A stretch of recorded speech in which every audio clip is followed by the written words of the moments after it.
Hello, passengers, and welcome to the Midnight Train, America's second favorite podcast.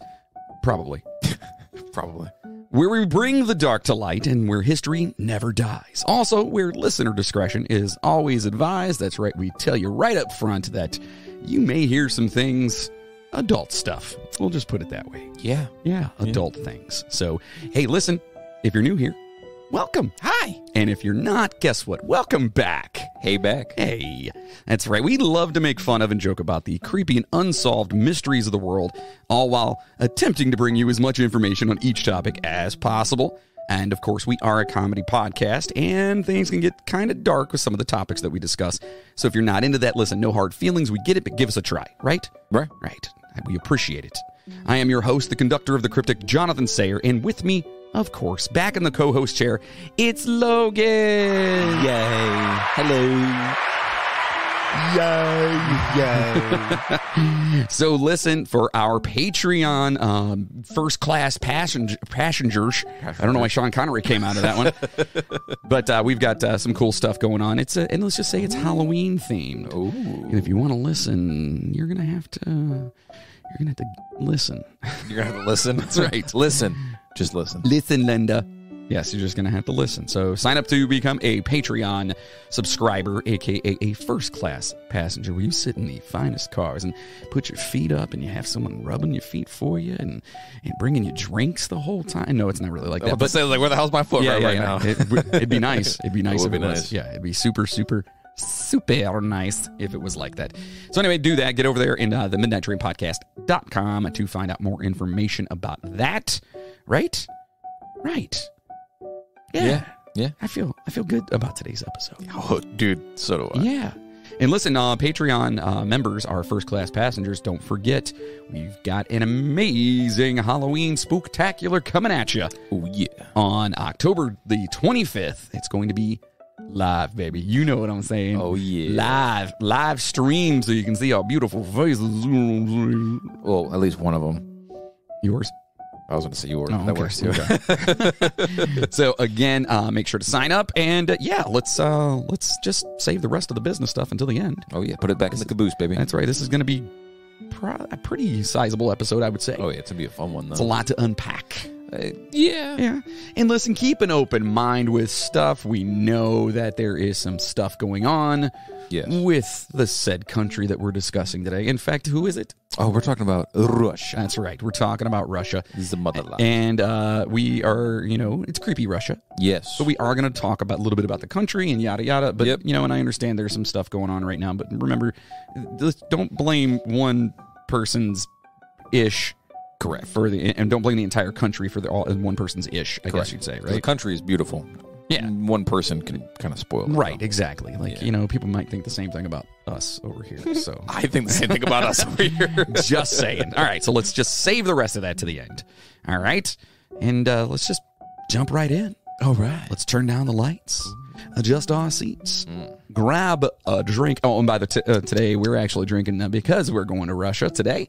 We're drinking some mules. Oh, yeah. Now, not only do we have a Moscow mule, but we also have a Mexican mule. Oh, we do? American mule. Oh, we do. And the one we're drinking right now, a tropical mule. It's so delicious. And it's good. Oh, it's so good. So we hope you guys have yours. All right?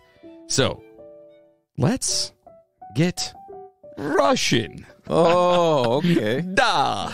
But first, here is a toast to all you beautiful motherfuckers.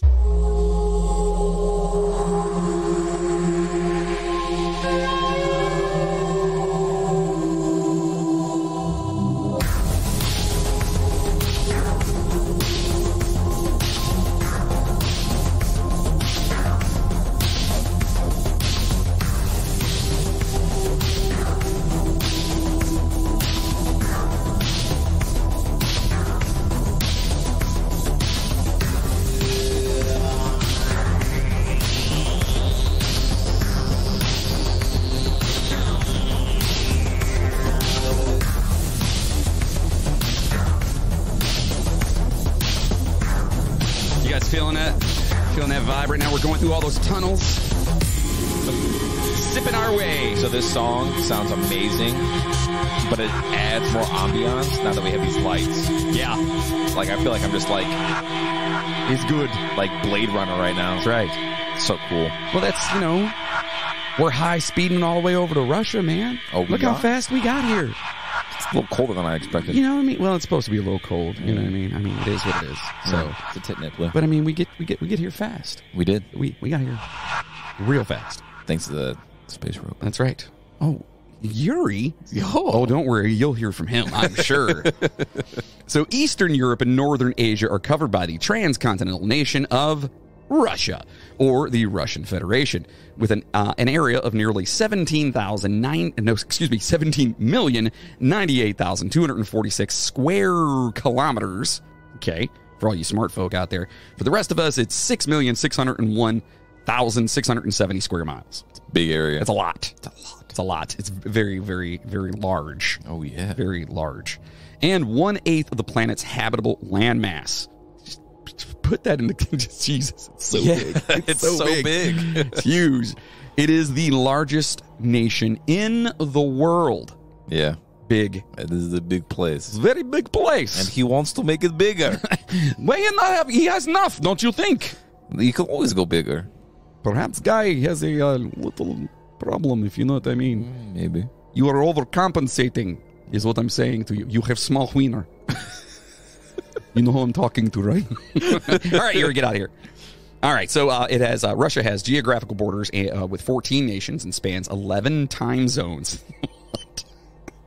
That's just nuts. The most in the world, tied actually with China.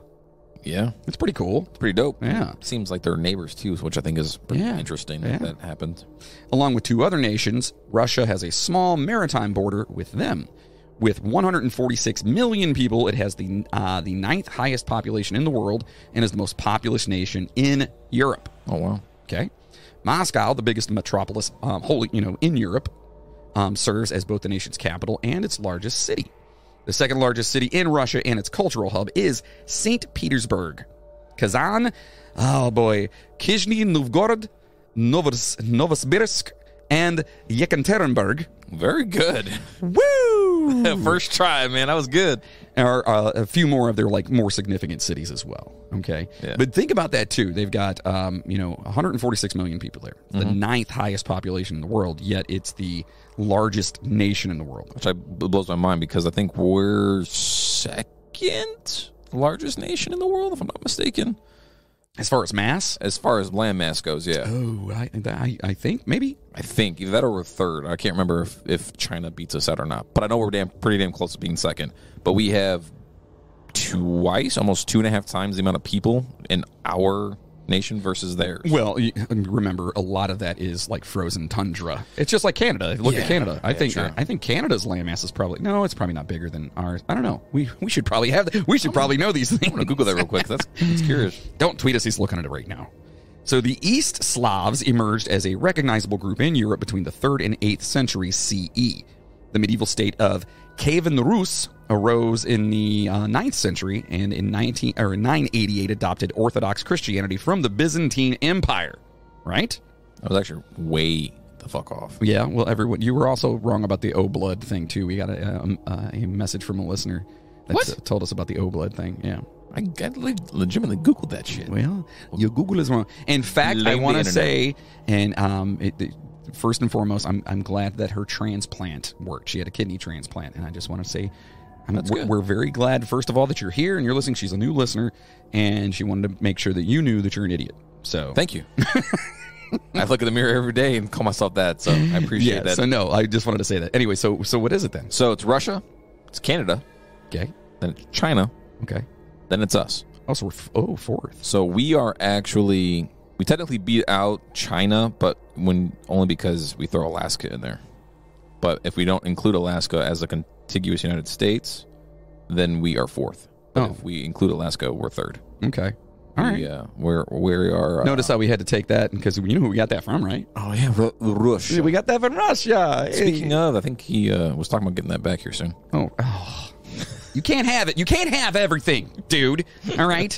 I'm like a little kid that just gets mad and takes his ball home and then threatens. No, Like, he's stop it. the kind of kid who sees that another kid's playing with his toy and then wants to take it back because that kid's playing with it now. That's all he wants to do. Right. It's mine. Didn't want it before. No. But see someone else playing with it, now wants it. Anyway. All right. No more bashing. All right. Well, yeah, right. I was going to say, okay, this is a long ass But episode. to the people of Russia, we love you, okay? And I do know that we actually have quite a few Russian listeners. We so do. It's pretty awesome. Yeah. Hopefully we did you guys a service with this episode. Yeah, so hopefully. I guess we'll find out. Big word. So Rus is ultimately disintegrated, or Rus, okay, with the Grand Duchy of Moscow growing to, it could be Duchy. Past the Duchy on the left, 10 seconds on my third. No, it's probably not that. Well, you were just watching Scooby-Doo yesterday with Ava. Nice. Of Moscow growing to become the Tsardom of Russia, okay? I used to always think that was Tsar. Tsar? Yeah, he's a Tsar. He must be cool. They have a couple of knights. Nobody ever. Knights, yeah. They walk around with the knights, with their knives and their comb. By the early 18th century, Russia had vastly expanded through conquest, annexation, and exploration to become the Russian Empire, the third largest empire in history, mind you. Okay, it's like you get the Romans, and and then right along them you got the Russians. Yeah, it's pretty awesome, pretty dope. The monarchy was abolished following the Russian Revolution in 1917, and the Russian SFSR became the world's first constitutionally socialist state. Following a civil war, the Russian SFSR established the Soviet Union with 3 other republics as its largest and the principal constituent. Ooh. Yes. I'm feeling rather good about these words right now. You are doing an amazing job. Thank you. The country underwent a period of rapid industrialization at the expense of millions of lives, unfortunately. The Soviet Union played a decisive role in the Allied victory in World War II and was a superpower and rival to the United States during the Cold War. The Soviet era saw some of the most significant technological achievements of the 20th century, including the world's first human-made satellite, that's right, and the launching of the first human into space. Yeah, they beat us. Yeah, they did. Yeah. They didn't get to the moon before us, though. No. Because they were kind of scared of it. I mean, I'm kind of scared of the moon, too. But if you guys ever want to dive into that, maybe we will one day, talk about the space race. Yeah, it was wild. That whole thing was wild. There was so much espionage and everyone trying to jump on it. Kennedy was a huge advocate of that whole thing. You know what I mean? Like, it was... Well, that was like the whole patriotism thing, too, for the U.S. It was like, we're taking back the country kind of thing. Right. And like, we are the best of the best of the best. We're going to go up and put a flag on that big rock that we can't do nothing with. Right. I don't know. I don't really understand. So following the dissolution of the Soviet Union in 1991, the newly independent Russian SFSR renamed itself the Russian Federation. In the aftermath of the constitutional crisis of 1993, the 1993 Russian constitutional crisis, also known as the October Coup, Black October, the shooting of the White House, oof, yeah, yikes, or Ukaz 1400, was a political standoff and constitutional crisis between the Russian President Boris Yeltsin, who recently just passed away, if I'm not mistaken, yes, and the Supreme Soviet of the Russian Federation that was resolved by Yeltsin using military force. We got all that out there? Mm-hmm. You guys understand what we're talking about? We're talking about the Russian Federation. Yeah. That's right. The Russian Wrestling Federation is what we're talking about. WWF. the WRF. No, it'd be the RWF. RWF, yes. Russian In this corner, it's me, Yuri, with my rope. And we have guy in corner, he's bear. In everybody else corner, it don't matter, I still win. Look me. One pinky. You all done. That's what I do. So a new constitution was adopted, and Russia has since been governed as a federal semi-presidential republic. Since his election in 2000, the guy, Mr. Vladimir Putin, has dominated Russia's political system, and Russia has experienced democratic backsliding, shifting into an authoritarian state.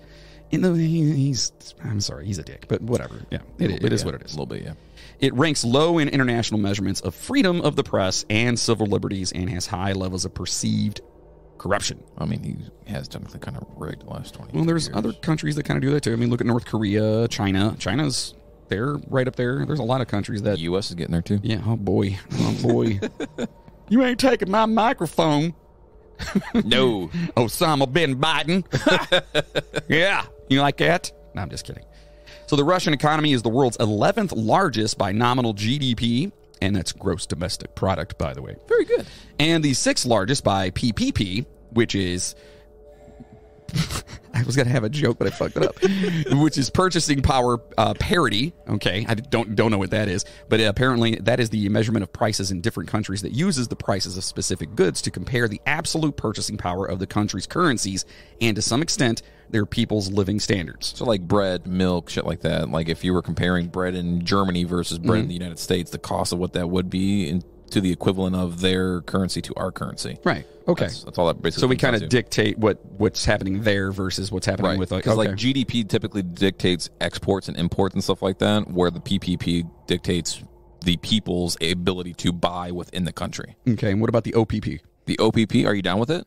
I am down with OPP. Oh, fuck yeah, dude. No, I'm not. I'm married. Stop it. I'm just kidding. Thought you caught me, didn't you? I got you. Yeah. So it has the world's largest stockpile of nuclear weapons. Yikes. Especially right about now. The largest stockpile. Yeah. The largest stock and the fifth highest military expenditure. So they spend a lot of money on their military. And the largest stockpile. Yeah. I'm pretty sure my butt just puckered a little bit on that one. Yeah, you're welcome. Yeah. I think I knew that, but I guess just saying it out loud is kind of like... Yeah. We used to be number one, and then we kind of, with the whole, like the whole restructure of the world's nukes and stuff, we were the ones that kind of cut back a little bit. Because there was that whole agreement that we supposedly made, and we basically asked everybody to, like, get rid of, if not all, most of their nuclear weapons and stuff, right? It was based off their population. Like, if you had a certain much of a population, you were allowed to have so many nukes, and then Russia was just like... Russia's like, nope.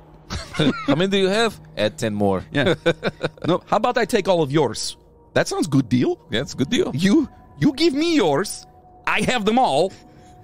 You fucked. See how this works? Anyway, sorry. So their extensive mineral and energy resources are the world's largest. Yeah. And it is among the leading producers of oil and natural gas globally.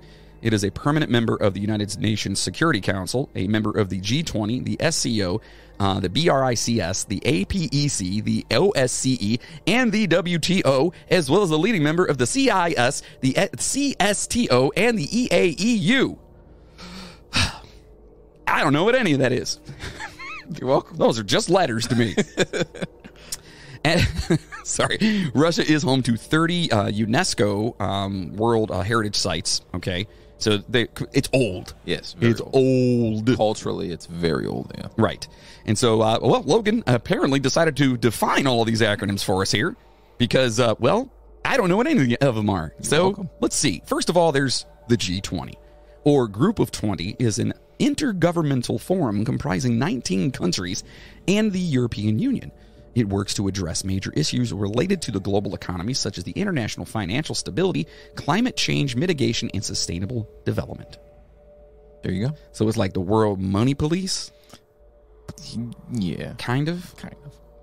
G20. It just sounds like a rap group from the 90s. G20 coming in! We all flying around individually in our G5 airplanes. That's right.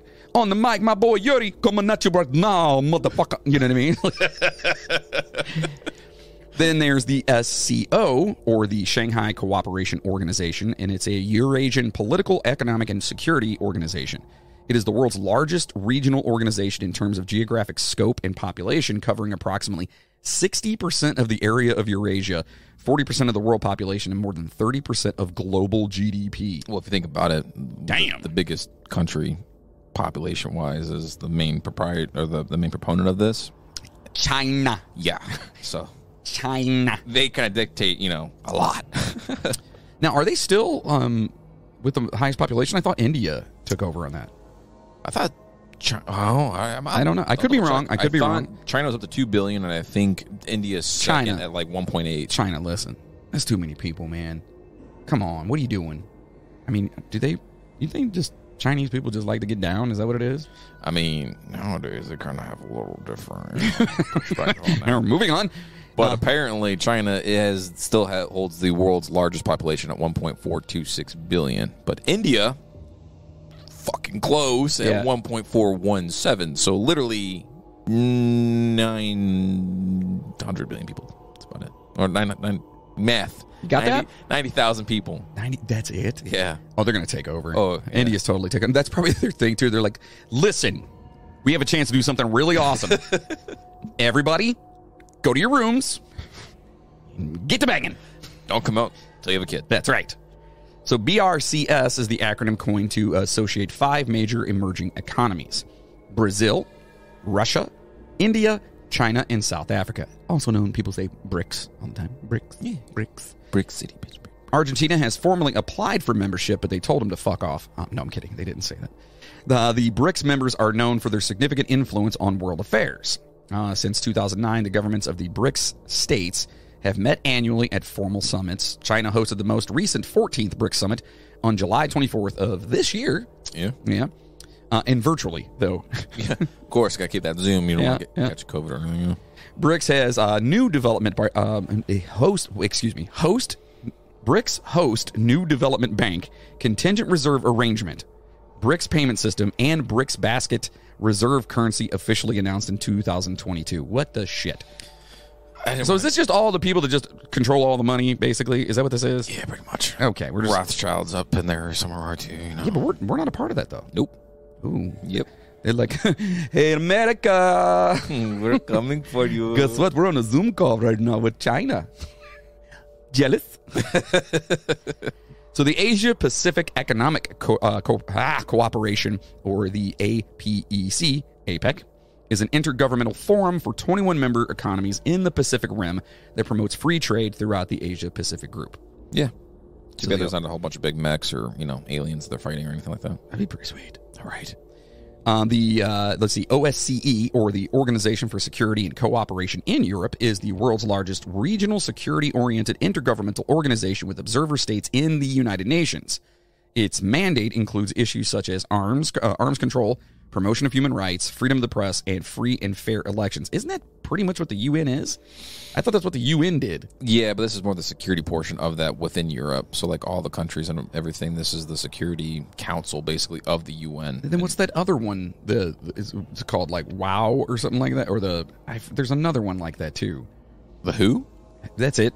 That's the World Health Organization. So they deal with anything that deals with your health, security-wise. So these guys are like the world police. These are like the mall cops of the world. Oh, the mall. Oh. Well, that makes more sense then. Yeah. I feel better about that. All right. And it employs around 3,460 people, mostly in its field operations, but also in its secretariat in Vienna, Austria, and its institutions. Yes. Then there's the WTO, which is a great wrestling tag team. Yeah. They actually just started. Oh, that's NWO. Never mind. I'm sorry. I messed that all up. Yeah, my hopes up there, man. Yeah, actually, never mind. We'll talk about it later. Justin, I saw what's happening with Triple H. I think it's pretty funny. That's all I'm saying. With him? And we'll talk later. Oh, damn. It's pretty funny. It's pretty awesome. I'm excited. Yeah? Yeah. All I'm going to say is, like, the NWO, it looks like they're back. It's pretty cool. Nice. If you're not a wrestling fan, you're probably like, I have no idea what they're talking about. Yeah, that's where I got my start at with wrestling, man, was WWE versus NWO on the Nintendo 64. Yeah. Yeah. Loved it. So the WTO actually is an intergovernmental organization that regulates and facilitates international trade. But I thought that's what... There's too many organizations, y'all. Well, they have an organization for every single person, and that way they can, have that person head it and then pay them lots of money, and then they get people underneath them and make them feel better. That's all. Oh, It's just like clubs, like the Illuminati and stuff like that. These guys just didn't want to fly. The other guys do. That's what to fly! Then there's the CIS, the Commonwealth of Independent States, and it's a regional governmental organization in Eastern Europe and Asia. It was formed following the dissolution of the Soviet Union in 91. That's 1991 for you youngins. It covers an area of, 20,368,759 kilometers squared. That's a lot. That's big. Yeah. Which miles, that's, we'll just say almost 8 million square miles. Yeah. Right. It's a lot. And has an estimated population of oh my God, it's a big number, 239,796,010. Yes. Damn. About to be 11. If India has anything to do about it. Right. The CIS encourages cooperation in economic, political, and military affairs and has certain powers relating to the coordination of trade, finance, lawmaking, and security. It has also promoted cooperation in cross-border crime prevention. Yeah, they all That's have pretty cool. something to do with each other. Yeah, that's weird. It's weird. Then there's the CSTO, the Collective Security Treaty Organization. It's an intergovernmental military alliance in Eurasia consisting of 6 post-Soviet states: Armenia, Belarus, Kazakhstan, Kyrgyzstan, Russia, and Tajikistan. Why does everything stand at the end of it? I just don't understand. I don't understand. Get it? That's the whole point. And coming soon, I don't understand a stand. So the Collective Security Treaty has its origins in the Soviet Armed Forces, which was replaced in 1992 by the United Armed Forces of the Commonwealth of Independent States, and was then itself replaced by the successor armed forces of the respective independent states. Okay, so it used to be, and then it was. Now it is. Now it is. Man, it's too much. There's every 10 years there's like a new damn group that pops up. It's so ridiculous. It's nuts. The Eurasian Economic Union, okay, or the EAEU or EEU, is an economic union of some post-Soviet states located in Eurasia. The Treaty on the Eurasian Economic Union was signed on May 29th of 2014 by the leaders of Belarus, Kazakhstan, and Russia, and came into force on January 1st of 2015. They just want to start their own groups. That's all they're doing. That's it. Everybody's like, hey, I got a group. All right, cool. I don't like your group, though, because your name's Ted, so I'm going to make my own group called the non-Ted inclusive group. Like, listen, I don't mind being part of this, but Kyrgyzstan kind of pain in the ass. Let's have our own group and don't invite them. But no, we still be in their group. Oh, yeah. But they're not in our group. Correct. You get what I'm saying? Oh, yeah. You down with what I mean? Oh, I am definitely. Are you picking up what I'm stepping in? Maybe. Okay. I don't know. So Kyrgyzstan's, accession treaty came into effect on August 6, 2015, and Kyrgyzstan participated in the EAEU from the day of its establishment as a seating state, right? Then there's the United Nations Educational, Scientific, and Cultural Organization, also known as UNESCO or UNESCO. World Heritage Sites are places of importance to cultural or natural heritage as described in the UNESCO World Heritage Convention established in 1972. Cultural heritage consists of monuments such as architectural works, monumental sculptures, inscriptions, groups of buildings and sites, natural features, geological and physiographical formations, and natural sites which are important from the point of view of science, conservation of natural beauty, or are defined as natural heritage. Yes. Anywhere that has a site that is important to that country, being that country, is considered a UNESCO site. There's like a whole bunch within every country, and then there's a bunch more that are constantly trying to be added every single day. They're trying to add more and more and more and more. Like Russia right now, I think, has like 20 different UNESCO sites that they're trying to get added onto their list of already 30 sites that they have currently in their country. It's ridiculous. That's a lot. It's a lot. Do they get like government funding for that, or is it just protected? Like, what's the deal? I mean, it's protected, and yeah, I mean, they get a little tax write-off. You know what I mean? They get a couple extra bonuses at the end of the year. Just a couple extra things that kind of make them feel, wiry. Well, yeah, I don't know. That seems kind of exclusive. A little bit. A little exclusive. All you have to do is just go pee in some snow and then just call it a UNESCO site because I want some extra tax funding. So. Yeah, I guess. That's crazy. Yeah. By the way, now we're cracking open the Mexican Mule. Oh, yeah. And this one is tequila with ginger, lime, natural flavors. Yeah. Pretty good. Yeah, let's try it. Oh, that is good. I like that. Okay. Ooh, I like that a lot more than the tropical Mule. Yeah. Wow. You guys hear that? Yeah. A little bite to it. Wait. Ready? It even freaks me out. That made me cringe, man. Yeah, it's so gross. It's so gross. I'm so sorry. I might edit that out, but I probably won't. Anyway, so the Soviet Union ratified the convention on October 12th of 1988. The first 5 sites in the Soviet Union were inscribed to the list at the 14th session of the UNESCO World Heritage Committee, held in Banff, Alberta, Canada, in December of 1990. Of these 5, 3 are located in the present-day Russian Federation, or, simply Russia. The monuments of St. Petersburg, then called Leningrad, the Kizhi Pogost, and the Moscow Kremlin and Red Square. Okay, the Kremlin's cool, man. Yeah. That is awesome looking. That is such a I mean, it's iconic. That was one of my favorite like scenes within the movie Hitman. Was like when he went to the Kremlin and was like had that big ass freaking chopper chasing him down and shit. It was so cool. The whole area just looked awesome. Like when you when you see it though, you know. Oh yeah, what that is. You know what I mean? There's no like that that's the Kremlin. It's such a great, cool looking building. So as of 2022, there are 30 World Heritage Sites in Russia, with a further 28 sites on the list. Like what you're talking about. Yeah, like they want to double the list. We want more. Okay, thank you. My mother's house. It should be on list. She heavily influenced the entire country. You understand? If not for her, no me. And I'm pretty great, right? Oh yeah. So therefore, yes, at least that one. I agree. Thank you. And her car. And our beach house. And he just starts listing everything with mom. So the most recent site listed was the petroglyphs of Lake Onega and the White Sea in 2021. There are 19 cultural sites and 11 natural sites. 4 sites are transnational. The Curonian Spit is shared with Lithuania. The landscapes of Daria and Uvznur Basin are shared with Mongolia, and the Struve Geodetic Arc is shared with 9 European countries.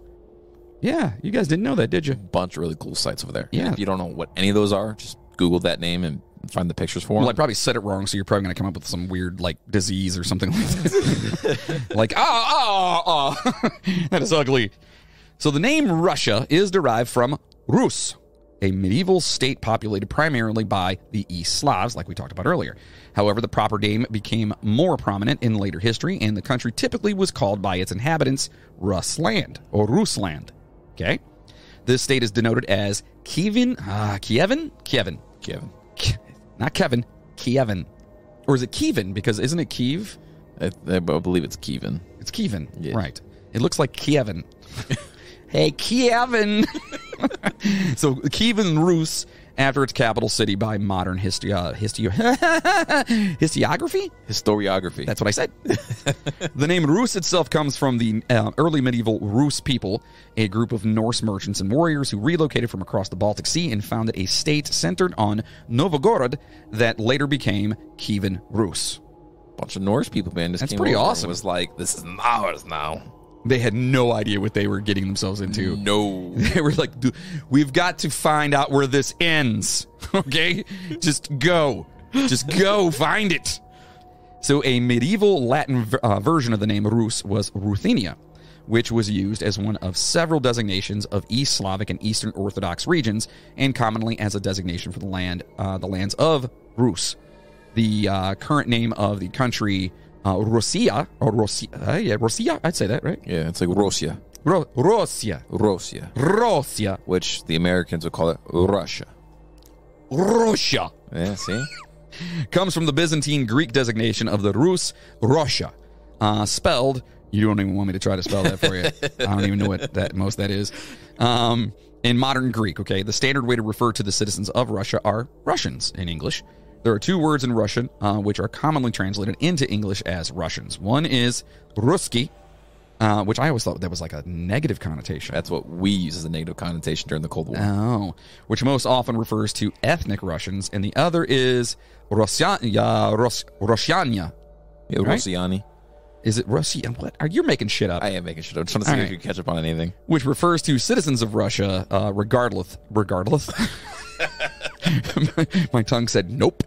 Regardless of ethnicity. Okay, so we're gonna say that Rusky is probably not a good thing. Yeah, but Rosyania, Rosyan. No, it's got to be Anya, right? Yeah, Rosyan. Yeah, Rosyani is what it looks like. Rossi and Annie. That's right. That's what it looks like. So early lower Paleolithic times during the Aldewan period, which was about 2.6 million years ago, are when Russia's earliest human settlements were established. That is nuts. 2.6 million years ago is when people in Russia landed in Russia and settled it. Aliens. Yeah. Talk about that shit, dude. That's nuts. It's crazy. Representatives of Homo erectus moved to the Taman Peninsula in southern Russia about 2 million years ago. Like representative, like all I see is this caveman in a suit going, I hear. I take. Ugh. You know? Is mine. Yeah, he's mine. Bye. Conk. Yeah. I don't know, just weird. In the North Caucasus, flint tools that are about 1.5 million years old have been unearthed. That's awesome. Yeah. The oldest Denisovan specimen, according to radiocarbon dated samples from Denisova, or the cave in Denisova in the Altai Mountains, lived between 195 and 122 or 122,700 years ago. Damn. Yeah. The later, remember how old our country is, by the way? I'm just going to say it real fast. It's like, yeah, just saying. 200? Just saying. I'm not saying that there are people, because there were people here before. Oh, we got yes, here. I'm just but, saying, yeah. like we young. So the later cave also included the remains of Denny, an ancient human hybrid that lived about 90,000 years ago and was half Neanderthal and half Denisovan. Some of the final Neanderthals, who lived about 45,000 years ago, were discovered in Russia's, Mezmeskaya cave. Good job. Right? Think about that, okay? And I do remember the Denny thing. I remember seeing like a bunch of stuff on that because they unearthed it and the arm was all like this or whatever. Yep. 90,000 years ago. Yeah. Oof. In Russia. In Russia. We have all the old people. So give us like nuclear weapons. We'll take them all. We have old people. We've been here for a while now. It's fine. We're experienced. Yeah, we know what we're doing. It's fine. The first trace of an early modern human in Russia dates back to 45,000 years in western Siberia. The discovery of high concentration cultural remains of anatomically modern humans from at least 40,000 years ago was found at Kostinki. Stinky. And oh boy. Borshtova. No, that's not a sh. Is it a sh or a k? Borshtova. Borshtyoyova. Borshtova. No. No? And I don't know. And at Sungur, dating back to 34,600 years ago. Both respectively in western Russia. That's insane. Their history is like, and we're not even like present time. Yeah. We're talking. We're moving. Yeah. Humans reached Arctic Russia at least 40,000 years ago in Mamontovaya, Kyria. Did I say it right? Mamontovaya. Yeah, I got that one. I feel like that was good. It was good. Russian listeners, I'm so sorry. So, let's see. The Tsardom of Russia. Okay, why does it say haha? Because I think that word is just so funny to me. Oh. It's the Tsardom, because it's like the stardom, but it's just the S and the T are backwards. It's Tsardom, I told you that. It's such a weird word. So in development of the Third Rome ideas, the Grand Duke Ivan IV, Ivan the Terrible. Dun, dun, dun. Did you ever see Night at the Museum 2? Yes. Do you remember the scene where he was like, I am Ivan the Terrible, but, I'm terribly great. That's what they meant to say. Well, he was officially crowned the first Tsar of Russia in 1547. The Tsar promulgated, I'm going to say created, a new code of laws, all right, established the first Russian feudal representative body, which is called the Zimsky Sobar, revamped the military, curbed the influence of the clergy, and reorganized local government. Sorry, I'm going to need you to say that again. Man, I'm having some... Woo! So during his long reign, Ivan nearly doubled the already large Russian territory by annexing the three Tatar Kanates? Kanates. Kanates? I don't feel like that's correct. Anyway, Kazan and Astrakhan, all right, along the Volga and the Khanate of Sibir in southwestern Siberia. Yes. So Khanate. We'll say Khanate. Yes. Tatar Khanate. Keep the word Volga in the back of your brain. The word what? Volga. Volga. Keep that in the back of your head. Volga. I feel like I already have a Volga in the back of my throat. Ooh. Isn't that little dangly thing? That's your uvula. I know. I'm kidding. Okay. A vulva. I know. That's what my grandmother drives. I'm kidding. Anyway, so ultimately, by the end of the 16th century, Russia expanded east of the Ural Mountains. However, the Tsardom was weakened by the long and unsuccessful Livonian War against the coalition of the Kingdom of Poland and the Grand Duchy. I swear to God, I hope it's not Duchy. It'd be even worse if it was Dookie. Yeah, it would be. That's what I was thinking. Of Lithuania, later the United Polish-Lithuanian Commonwealth, the Kingdom of Sweden, and Denmark-Norway for access to the Baltic coast and sea trade. Yes. Okay? Moving on up, trying to make moves. Making them bigger. Russia continued its territorial growth through the 17th century, which was the age of the Cossacks. In 1654, the Ukrainian leader Bogdan Khmelnytsky. We'll just call it that. I don't even know how to fucking pronounce that. Khmelnytsky. One more time. It's Khmelny. Hold on, I got this. Khmelnytsky. There it is. I got that. Well, that's actually pretty good. Bogdan Khmelnytsky. I got it. And if that's wrong, I'm sorry, but come on. That's pretty damn good, though. Offered to take place Ukraine under the offered to place Ukraine under the protection of the Russian Tsar Alexis, whose acceptance of this offer led to another Russo-Polish War. Ultimately, Ukraine was split along the Dnieper, or maybe the D silent. Yeah, it's the Dnieper. Yeah. Either that or the N's silent, it's just diaper. That'd be pretty funny. Leaving the eastern part under Russian rule. In the east, the rapid Russian exploration and colonization of vast Siberia continued, hunting for valuable furs and ivory. Russian explorers pushed eastward primarily along the Siberian river routes, and by the mid-17th century, there were Russian settlements in eastern Siberia, on the Chuchki Peninsula, along the Amur River, and on the coast of the Pacific Ocean. Just spreading out. Dude, they're going wide. Taking what they can. In 1648, Semyon Brezhnev, feels good, became the first European to navigate through the Bering Strait. Oh, look at that. 1648. That's a cold-ass body of water. Yeah. Oh. Not anymore, because Semyon's there. Well, He's warming it up. He's like, you know what? You look like a very cold strait. I'd like to perhaps, get some vodka, warm you up a little bit. Here, I'm just going to dip my toes in a little bit. Oh, feel good? He was the first guy on Deadliest Catch. Yeah, right. So in 1914, Russia entered World War I in response to Austria-Hungary's declaration of war on Russia's ally, Serbia, and fought across multiple fronts while isolated from its triple entente. Entente? Entente. Entente. That's what's called a triple entente. No, that's exactly how it's pronounced. an entente? An entente. Why is that E in the end? Because it's French. That's the French. So it should be entente. No, it should be entente.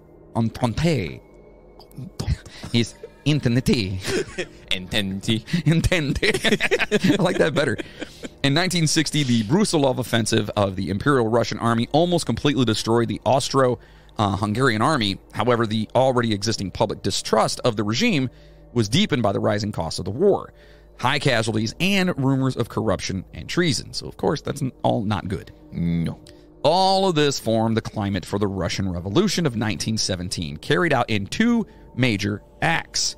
In early 1917, Nicholas II was forced to renounce his throne. Yes. They said, get the fuck out, bye. He and his family were imprisoned and later executed in Yekaterinburg during the Russian Civil War. Oh, that's not good. Mm-mm. The monarchy was replaced by a shaky coalition of political parties that declared itself the Provisional Government. The Provisional Government proclaimed that the Russian Republic in September, and on January 19th of 1918, the Russian Constituent Assembly declared Russia a democratic federal republic, thus ratifying the Provisional Government's decision.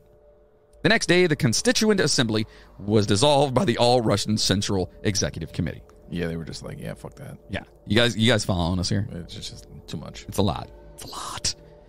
And this is just a blink. That was just all of this is just a blink. Just World War I. We still got 4 more to go. Yeah. Just 4 more. Yeah, World War II, Cold War, Soviet. Oh, I was like, what do you know that I don't? I mean, I know we're in a weird state right now, but come on. I mean, so an alternative socialist establishment coexisted. The Petrograd Soviet, wielding power through the democratically elected councils of workers and peasants called Soviets. The rule of the new authorities only aggravated the crisis in the country instead of resolving it, and eventually the October Revolution, led by Bolshevik. Yeah, Bolshevik. All right. Vladimir Lenin, and I'm sure you guys all know who that guy is, and if not, we'll Google that. Yeah. Yes. He's a hell of a guy. He's a dude. Yeah, he's a dude. He was a dude. Yep. He overthrew the provisional government and gave full governing power to the Soviets, leading to the creation of the world's first socialist state. Oh, yay, socialism. Yeah. Yay. The Russian Civil War broke out between the anti-communist white movement and the new Soviet regime with its Red Army. in the aftermath of signing the Treaty of Brest-Litovsk. Right? Okay. Brest-Litovsk. Brest. It's probably like Litovsk. Okay, silent. The whole word's silent. You don't even say it. That concluded hostilities with the Central Powers of World War I. Bolshevist Russia, okay, they surrendered most of its western territories, which hosted 34% of its population at the time, 54% of its industries at the time, and 32% of its agricultural land, and roughly 90% of its coal mine. Oh, boy. That's a lot of power. Yeah, you're giving up a lot of stuff. Yep. So the Allied powers launched an unsuccessful military intervention in support of anti-communist forces. In the meantime, both the Bolsheviks and White movement carried out campaigns of deportations and executions against each other, known respectively as the Red Terror and the White Terror. So they're back and forth. Both terrifying. Right. By the end of the violent civil war, Russia's economy and infrastructure were heavily damaged, and as many as 10 million people perished during this war, mostly civilians. Yeah, it's sad. We've been involved in a lot of wars. There's been a lot of wars in the world and stuff. 10 million is an exuberant amount of people. And that's just one of their wars where they lost millions of people. There's been several wars where they've lost millions of people. Yeah, that's just crazy. Yeah. So millions became white immigrants, which I'm sure I'm not saying that right because that can't be. I just did it with like a Spanish. Emigre? It's immigrants. They're immigrants, whatever. Yeah, basically, yeah. Right. So a white Russian immigrant was a Russian subject who immigrated from the territory of the former Russian Empire in the wake of the Russian Revolution. Remember, when I say a white Russian, I'm not like talking a Caucasian Russian. Oh, I thought you were talking about the drink. No, I almost got us some of those today. I was looking for it. I couldn't find it. Dang. And I almost got us the old Rasputin Russian stout. Ooh. But I wanted to be able to finish this episode without going, you know what I mean? So anyway, remember the White Russians and the White Army and Red Army. Correct. Right. So that's kind of what we're talking about here. So they immigrated from the territory of the former Russian Empire in, the wake of the revolution. So, and that was in 1917, and in the Civil War that ended in 1923, and who was in opposition in the revolutionary, the Russian political climate there. Those were the Red Communists. Correct. Remember the Reds? The Red Terror. Red.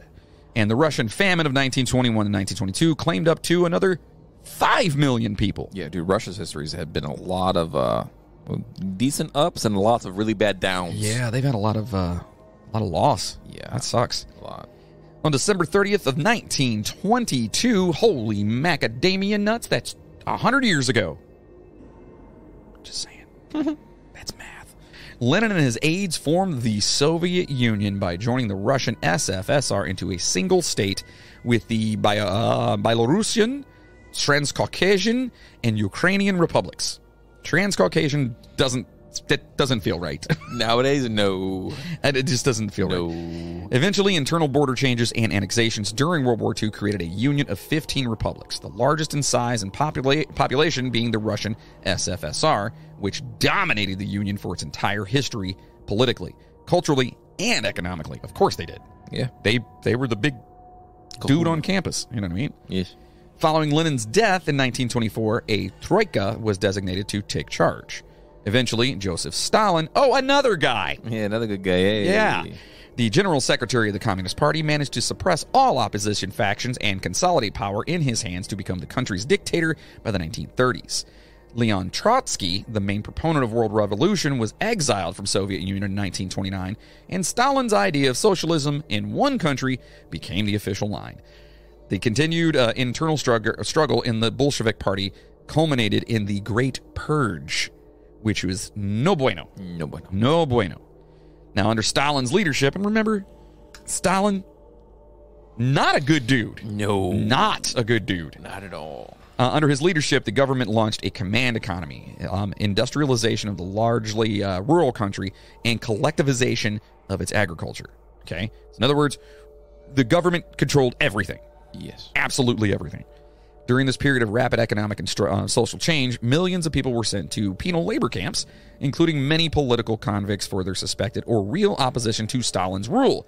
And millions were deported and exiled to remote areas of the Soviet Union, kind of like Siberia, because that's where they would send your ass, to the Gulag, And that's just because you had an opposing opinion. Correct. You just spoke out of what they were wanting to do. Like, man, this really sucks.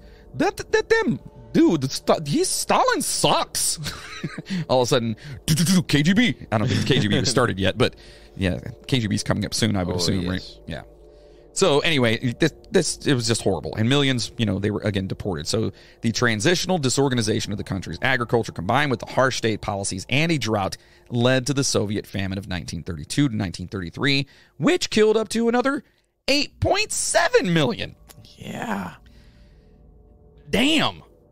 Just going to put this here real fast. Obviously, this was a long time ago. But let's see. 15, figure out 8, carry them 1, subtract 7, hop on 1 foot, blink my eye. 23.7 million people. Like the last 20 years. In that we've been talking about. In this time frame. In that past 20 years. So 23, almost 24 million people. Yeah. In about 23, 24 years. Do you think that they may have actually been able to become an even bigger power if all of those people didn't die like that? Probably. It'd be kind of scary. You know what I mean? Yeah. Or they would have had a smaller state because those many people were able to make it out and start their own land and fight for it, and then more casualties and yada yada. So you're just saying that they were just going to die eventually anyway? Is that what we're talking about? I kind of feel like that because Russia's very, Oh. this is mine. Right. Yeah. Wow. Yeah. The Soviet Union ultimately made the costly transformation from a largely agricultural economy, let's put it that way, to a major industrial powerhouse within a short span of time. Okay, so now we're on to World War II. All right, and the Soviet Union, they entered World War II on September 17th, 1939, with its invasion of Poland in accordance with a secret protocol with the Molotov-Ribbentrop Pact with Nazi Germany. Those bastards. Stinky butches. The Molotov-Ribbentrop Pact was a non-aggression pact between Nazi Germany and the Soviet Union that enabled those two powers to partition Poland between them. The pact was signed in Moscow on August 23, 1939 by German Foreign Minister Joachim von Ribbentrop. It's what the last name? And Soviet Foreign Minister Vyacheslav Molotov. And was officially known as the Treaty of Non-Aggression between Germany and the Union of Soviet Socialist Republics. Unofficially, it has been referred to as the Hitler-Stalin Pact, Nazi-Soviet Pact, or Nazi-Soviet Alliance. Although it was not really an alliance. No, it was just hey, if I'm doing this, just kind of be there, you know? It was like, hey, how about this? I have an idea. Yeah? I get half, you get half. Oh. Well, don't want half, though. No, but it's Poland.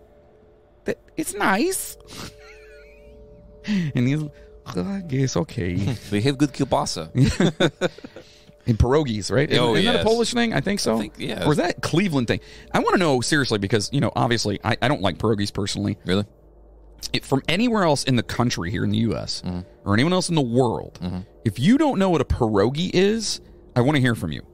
Aren't they the guys that also made the potchkis? Like the donuts with the jelly in the inside, but it's not a really jelly. It's I think that's a thing. then that's Polish. I don't think pierogies are, though. I think that's like a Cleveland thing. I mean, it's a fucking ravioli with potatoes in it. Thank you. Oh, my God. That's exactly what I say. all it is. It seriously is. Everyone's like, you don't like pierogies? I'm like, why would I eat a ravioli with potatoes in it? That's all it is. Yeah. Like, oh, it's so good with butter and onions. And we sell a lot of them at our place, and everyone loves them. But I'm like, I just don't get it. Like, first of all, you better put some marinara, a little bit of, something inside of that. Give it to me. I want to have it all, And I'm not Italian in any way, shape, or form. But it tastes better. By the way, I actually think I'm probably more Polish than I am. I don't know. I don't have any Polish in me, actually. Nah, I do, though. Do you? Oh, yeah.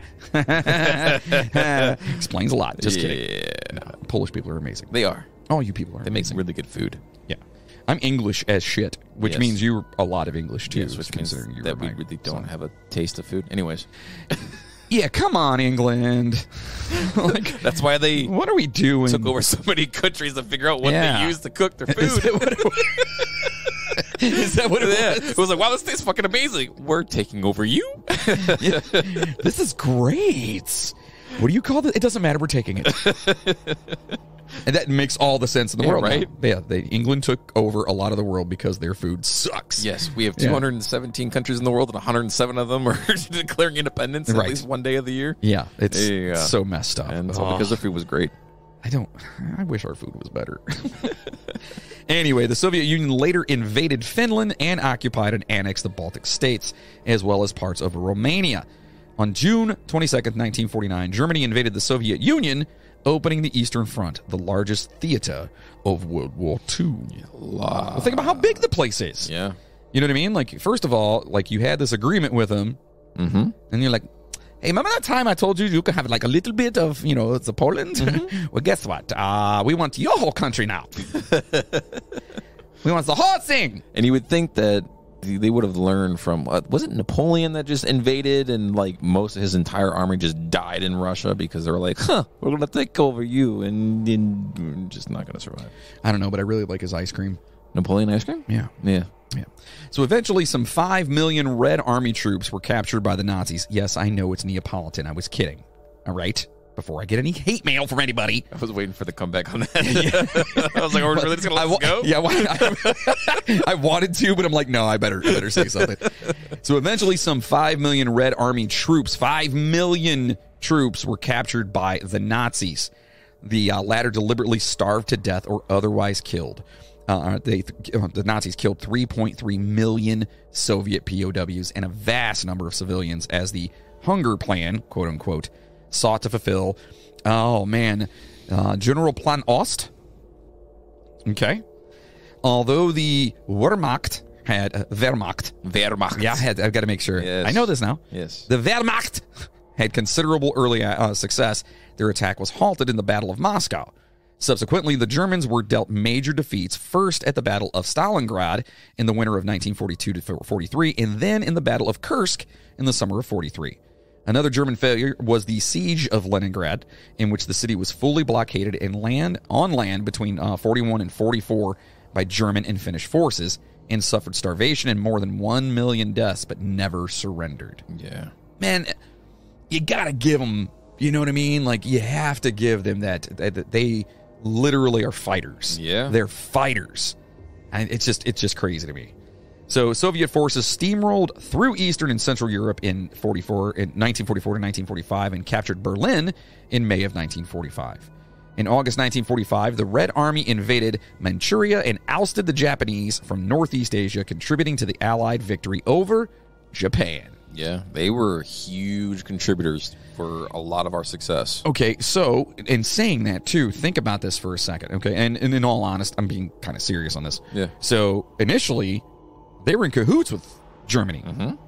And then Germany stabbed them in the back. Pretty much. I mean, truthfully, that's what they did. Yeah. And then Russia was like, okay, then. We'll see how it is. You know what I mean? And now we won this for you. You're Correct. welcome. You know what I mean? Yeah. That's exactly what that's what happened. And then that same thing kind of transpired between us and them. So anyways. Well, yeah. So the 1941 to 1945 period of World War II is known in Russia as the Great Patriotic War, which it should be. Fuck yeah, dude. Absolutely.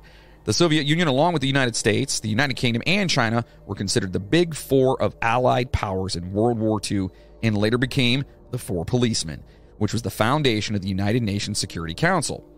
During the war, Soviet civilian and military deaths were about 26 to 27 million people. And we're already up, 24 million from the last, It was 24, so now, we're pushing 50 mil right there. Yep.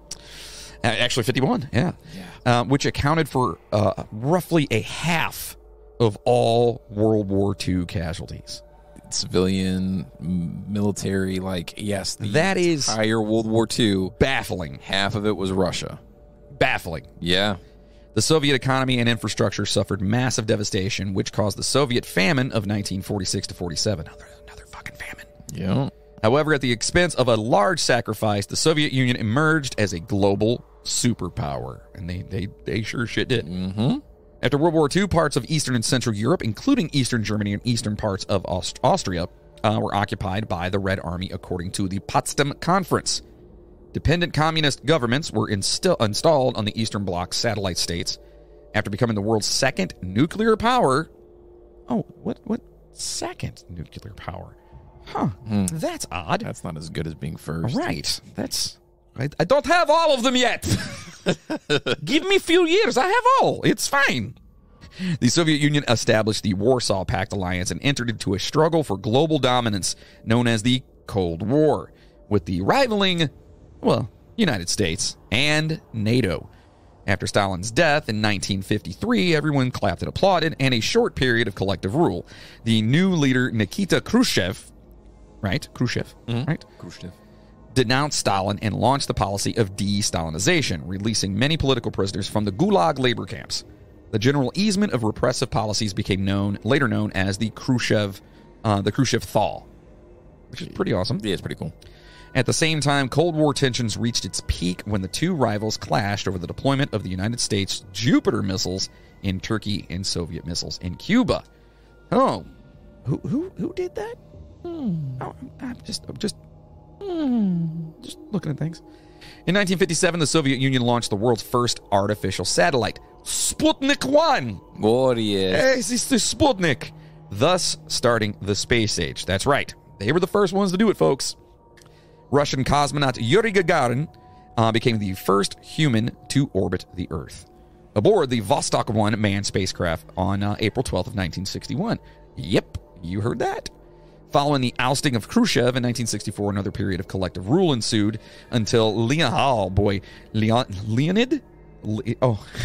It's Leonard, but Leonid. Leonid Brezhnev, became the leader. The era of the 1970s and the era of the 1970s and the early 1980s was later designated as the era of stagnation. The 1965 Kosygin reform aimed for partial decentralization of the Soviet economy. In 1979, after communist-led revolution in Afghanistan, Soviet forces invaded the country, ultimately starting the Soviet-Afghan War, which was huge, by the way. Right. It's a war that a lot of people don't really either know a lot about or know at all. Right. It was lots of people died in that one. In May of 1988, the Soviets started to withdraw from Afghanistan due to international opposition, persistent anti-Soviet guerrilla warfare, and a lack of support by Soviet citizens. They were like, why are you over there? Right. What are you doing? What are you doing? So now, Mikhail Gorbachev, and if you guys know him at all, he was the bald dude with the big, he had a country on his head, a birthmark. That's what it looked like. And in one discussions, all right, we'll move on. Hold on. From 1985 onwards, the last Soviet leader, Gorbachev here, the guy with the big thing, he sought to enact liberal reforms in the Soviet system and introduce the policies of glasnost, okay? Which means openness. Open. And perestroika, which is to restructuring, right? In an attempt to end the period of economic stagnation and to democratize, that's a weird word, the entire government, okay? This, however, led to the rise of strong nationalist and separatist movements across the country prior to 1991. The Soviet economy was the world's second largest. And remember, this is a country that got pretty much fucking destroyed during World War II. Right. You know what I mean? They literally lost so many people. All right? So, again, world's second largest, but during its final years, it went into crisis here. Okay? By 1991, economic and political turmoil began to boil over as the Baltic states chose to secede from the Soviet Union. On March 17th, a referendum was held in which the vast majority of participating citizens voted in favor of changing the Soviet Union into a renewed federation. In June of 91, Boris Yeltsin became the first directly elected president, in Russian history, when he was elected president of the Russian SFSR. In August of 1991, a coup d'etat attempt.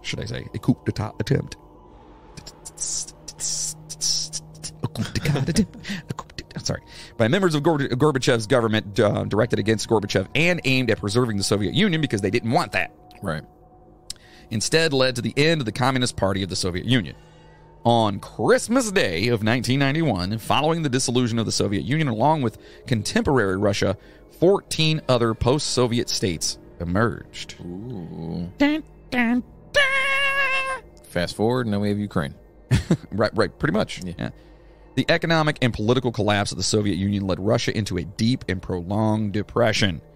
Yeah, it was pretty bad, and it's still not great. No, it's not. Still, during and after the disintegration of the Soviet Union, wide-ranging reforms, including privatization and market and trade liberalization were undertaken, including radical changes along the lines of shock therapy. The privatization largely shifted control of enterprises from state agencies to individuals with inside connections to the government, which There's your corruption. Right. Which led to the rise of the infamous Russian oligarchs. Those are basically, and if you don't know what an oligarch is, you've probably heard that word thrown around here lately, especially when Russia started to invade the Ukraine. It's basically all the rich fucks. Right. They're the ones that control everything. It's like the 1%ers over there. Sounds familiar. I mean, I've heard something like that before. Oh, okay. Yeah. Similar. Many of the new rich moved billions, moved billions in cash. Billions in cash. And remember, everyone else is in depression right now. Right. Like deep. Like bad. Like can't buy a loaf of bread bad. You know? So they moved billions of dollars in cash and assets outside of the country in an enormous capital flight. So let's just take our money and fuck our country. Okay? The depression of the economy led to the collapse of social services. The birth rate plummeted while the death rate skyrocketed, and millions plunged into poverty, while extreme corruption as well as criminal gangs and organized crime rose significantly. And you are not kidding. Crime was horrible. And it's still, from what I heard, it's still not great. No. But you're talking like the 90s? Yeah.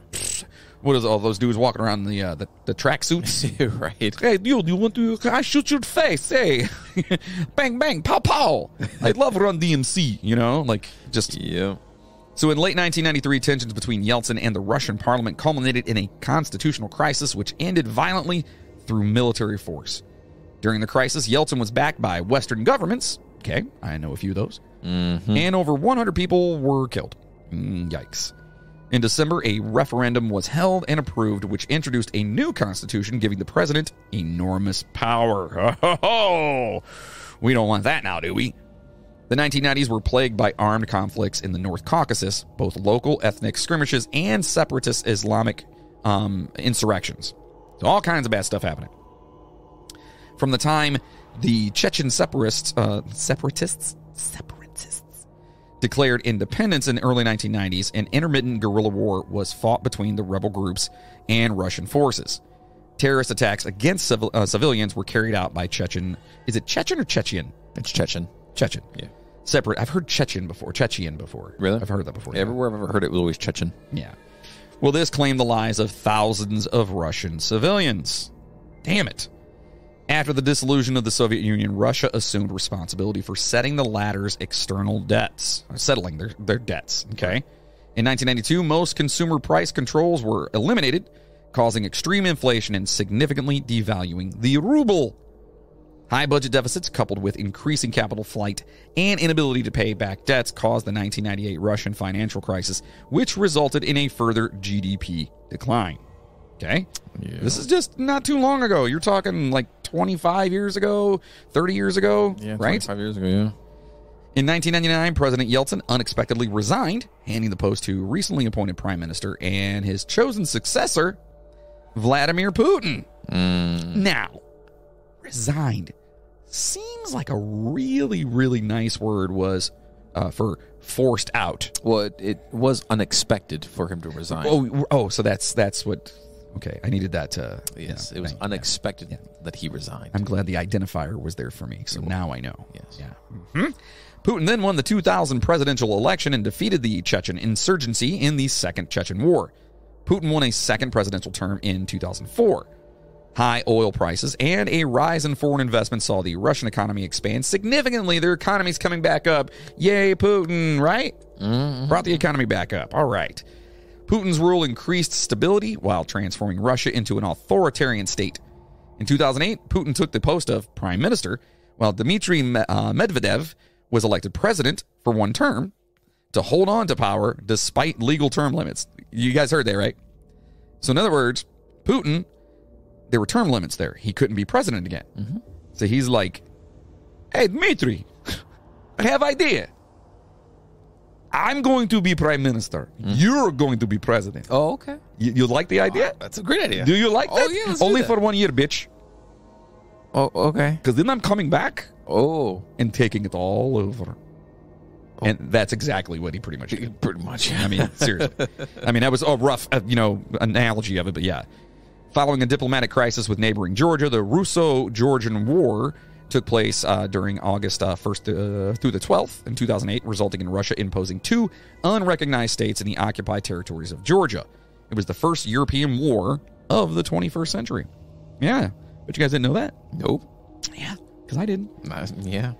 In 2014, following a revolution in Ukraine, Russia invaded and annexed the neighboring country's Crimean Peninsula and contributed to the outbreak of war in eastern Ukraine with direct intervention by Russian troops.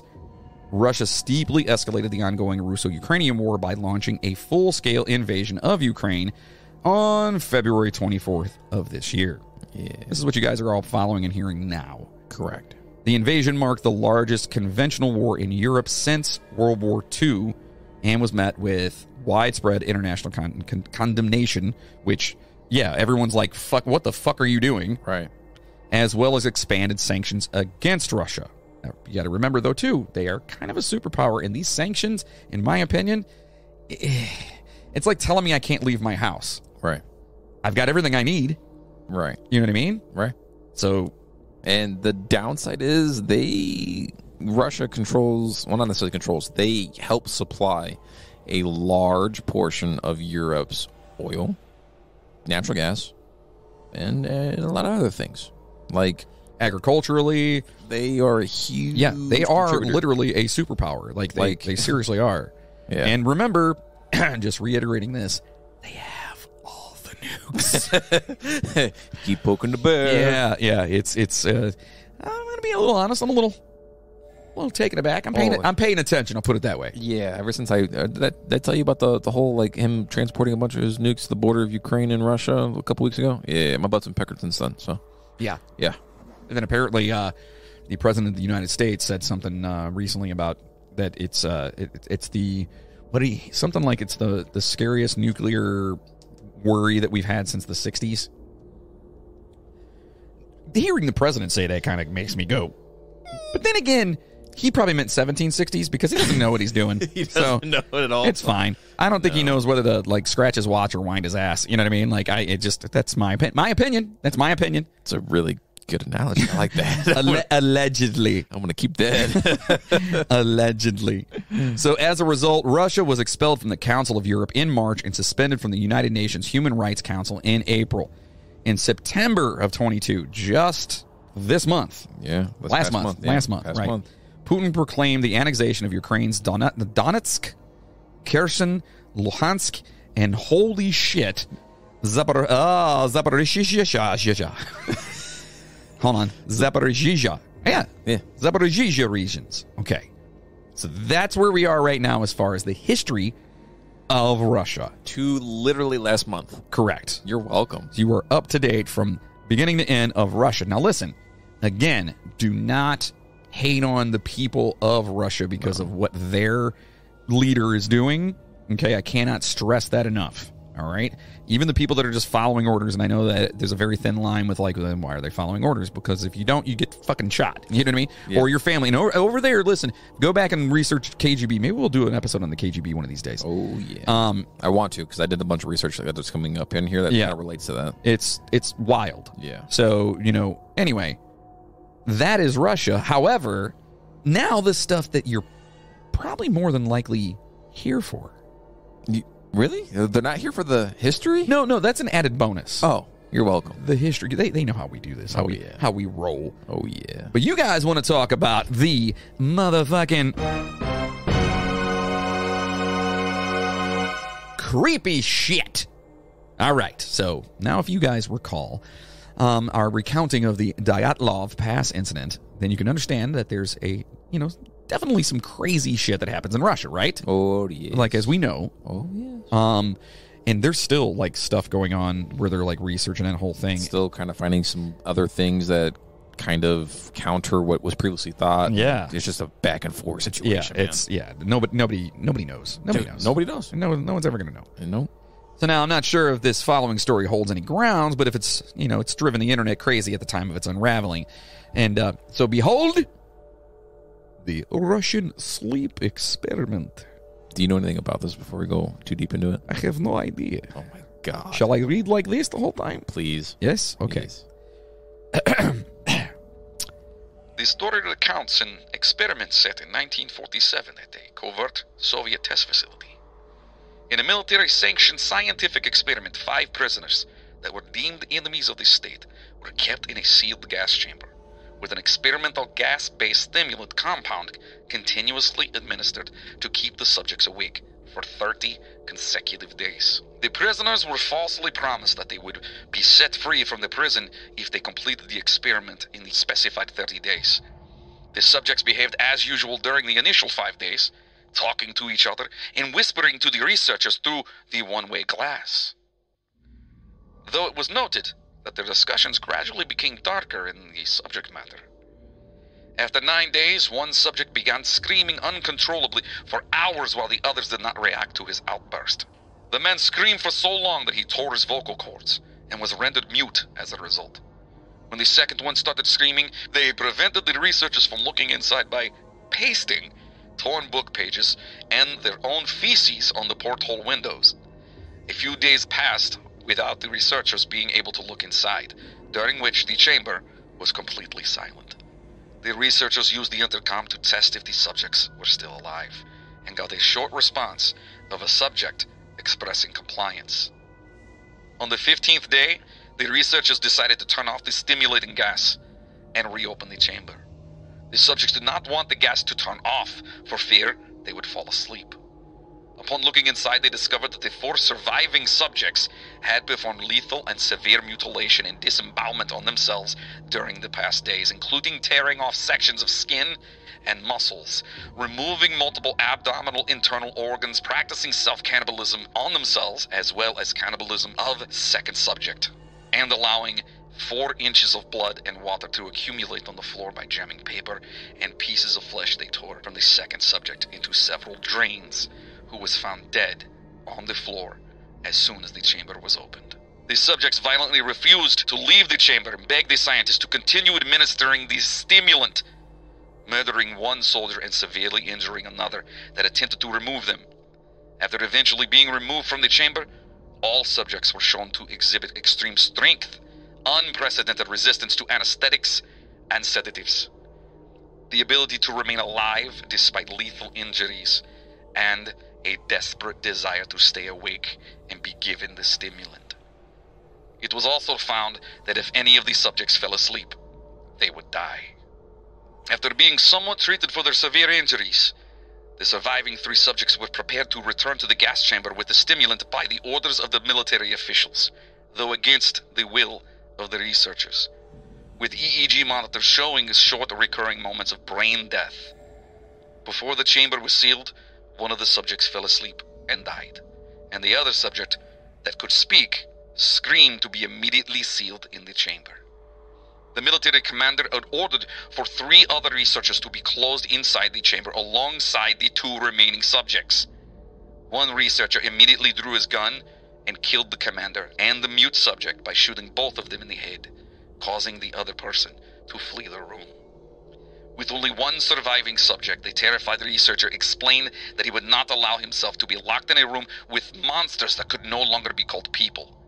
He desperately asked what the subject was, to which the subject smiled and identified himself and the other fallen subjects as an inherent evil inside the human mind that is kept in check by the act of sleeping. After a brief pause, the researcher shot the prisoner in the heart, and with his dying breath on the floor, the subject muttered his final words, "So nearly free." What the fuck? That's fucking spooky as shit, isn't it? What? So this whole experiment, it just randomly popped up online like 15 years ago on the internet. No one knows anything about it. There's no documentation that really proves a lot of this shit. And even Russia is like, we don't know anything about this. So it could be just a made-up story. It could be just a made-up story, but the way that it was worded, the way that it was done, had me fucking like goosebumps the entire time, and I had to include it. And I've known about the Russian experiment. That's pretty badass. A sleep experiment for a very long time. There's been books about it, like a bunch of crazy shit. That is, wow. But it makes crazy. Makes you think. But think about that. Yeah. What if the reason we sleep is because if not, we become inherently evil? Yeah. You know, there's something inside of us that quells while we sleep. That That sounds like an episode. We are going to dive into that further. I know, we have got to dive into that. That further. was just a snippet of what I put in there, dude. That we have got to dive into that. Holy shit! Yeah. All right, next up we've got Baba Yaga. No, it's Baba Yaga. No, I'm trying to do that band. What's that metal band? Wait, who? We've played it before in the show. What do they call it? The guy? What's his name? Ivan.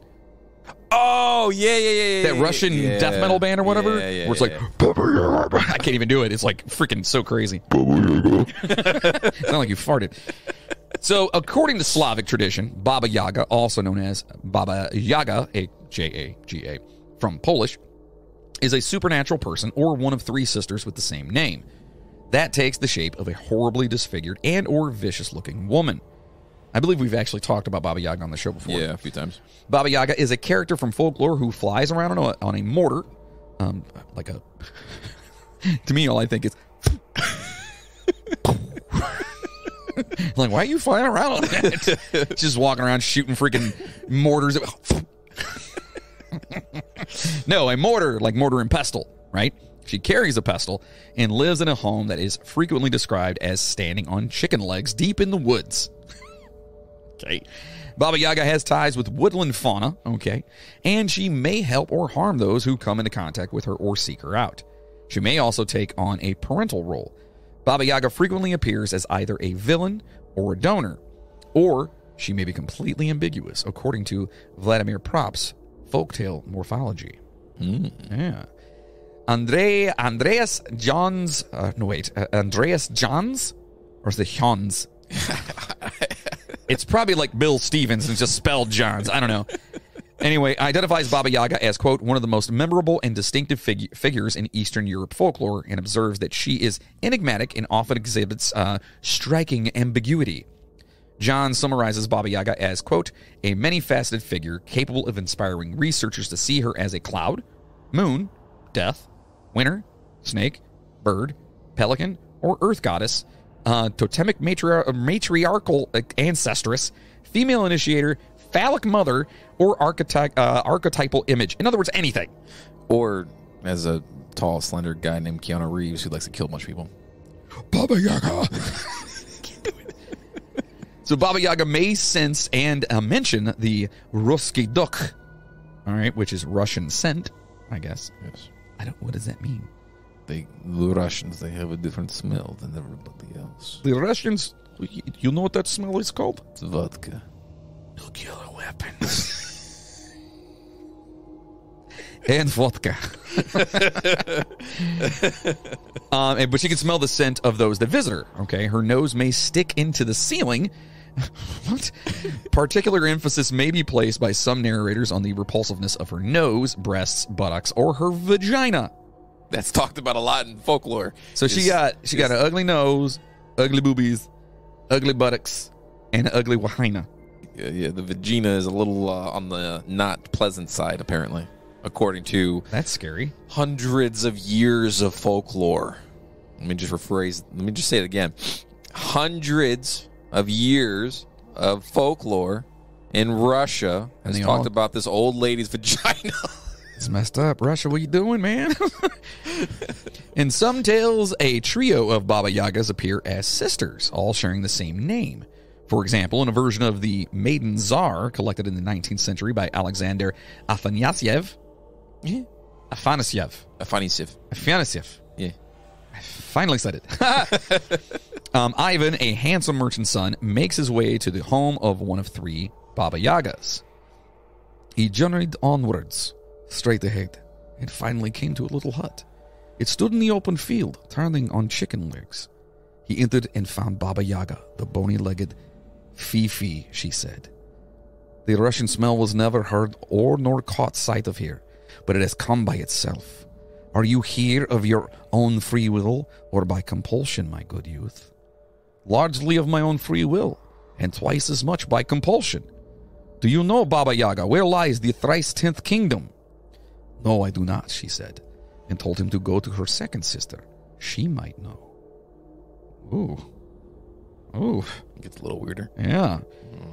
So Ivan walks for some time before encountering a small hut identical to the first hut with the chicken legs. Oh, yeah. This one had, I don't know, donkey legs? No. They all have chicken legs? No. This one has bad wahina. Yes. Ugh. This Baba Yaga makes the same comments and asks the same question as the first, and Ivan asks the same question. The second Baba Yaga does not know either, okay, and directs him to the third, but says that if she gets angry with him and wants to devour you, take 3 horns from her and ask her permission to blow them. Blow the first one softly, the second one louder, and the third still louder. Ivan thanks her and continues on his journey. Okay? So, would you say she's horny? It was good. It was good. I was waiting for it. That was good. After walking for some time, Ivan eventually finds the chicken-legged hut of the youngest of the 3 sisters turning in an open field. So it's just turning around. Why has it got chicken legs? Because it's constantly turning. It has no head. I don't know. It's just running around the field. The head cut off. Oh! Like, what the fuck? This third and youngest of the Baba Yagas makes the same comment about the Russian smell before running to wet her teeth and consume Ivan. Ivan begs her to give him 3 horns, and she does so. The first he blows softly, the second louder, and the third louder yet. This causes birds of all sorts to arrive and swarm the hut. One of the birds is the firebird, which tells him to hop on its back or Baba Yaga will eat him. He does so, and the Baba Yaga rushes him and grabs the firebird by its tail. The firebird leaves with Ivan, leaving Baba Yaga behind with a fistful of firebird feathers. The fuck are they drinking over there? I don't fucking know, dude. What the shit? Such a weird ass shit, dude. I thought that was like kind of like a different take on the 3 pigs thing or whatever, you know, like. Yeah, I guess. Here, my chinny chin chin. You go to the first one. I don't know anything. Go see my second sister. Go to the second one. I have ugly vagina. Go talk to the third. Third one's like, you know what I mean? Like, what the fuck? And then I saw Firebird pop up, and I immediately thought of Smokey and the Bandit. That's what I thought of too, with the fucking Trans Am coming through. I was like, yeah, all right. All of a sudden, Baba Yaga's like, come here. And you hear, this Trans Am comes flying through. Just wrote a new movie, folks. We're doing this. All right, so this is, the next one is Golofsov Ravine. Okay? Between Kolomensko? Yeah, that's actually how you say that, yeah. Kolomensko Hill and Dyakovo Hill in Moscow, Russia, is a steep ravine known as Golosov Ravine. At the bottom of the ravine, there are numerous springs and a brook.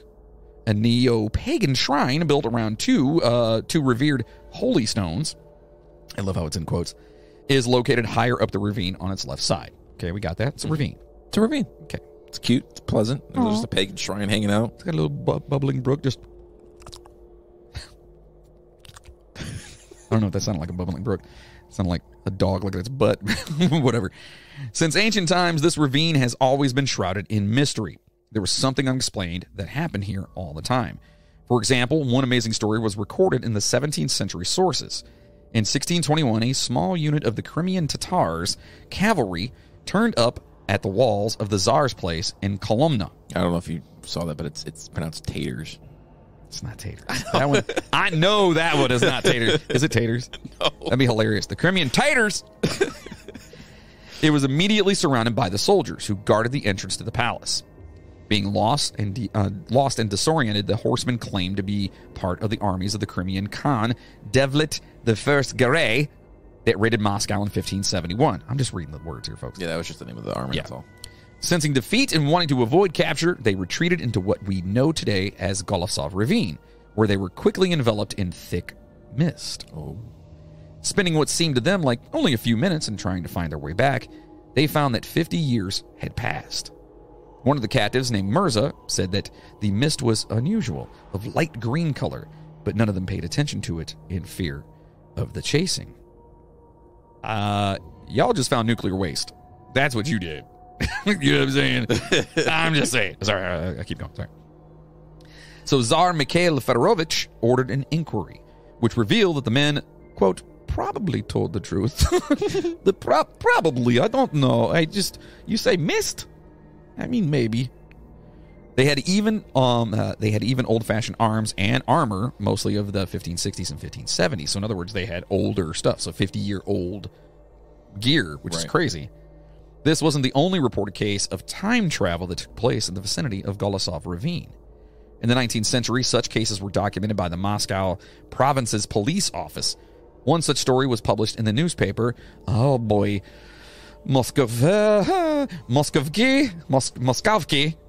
Vermosti.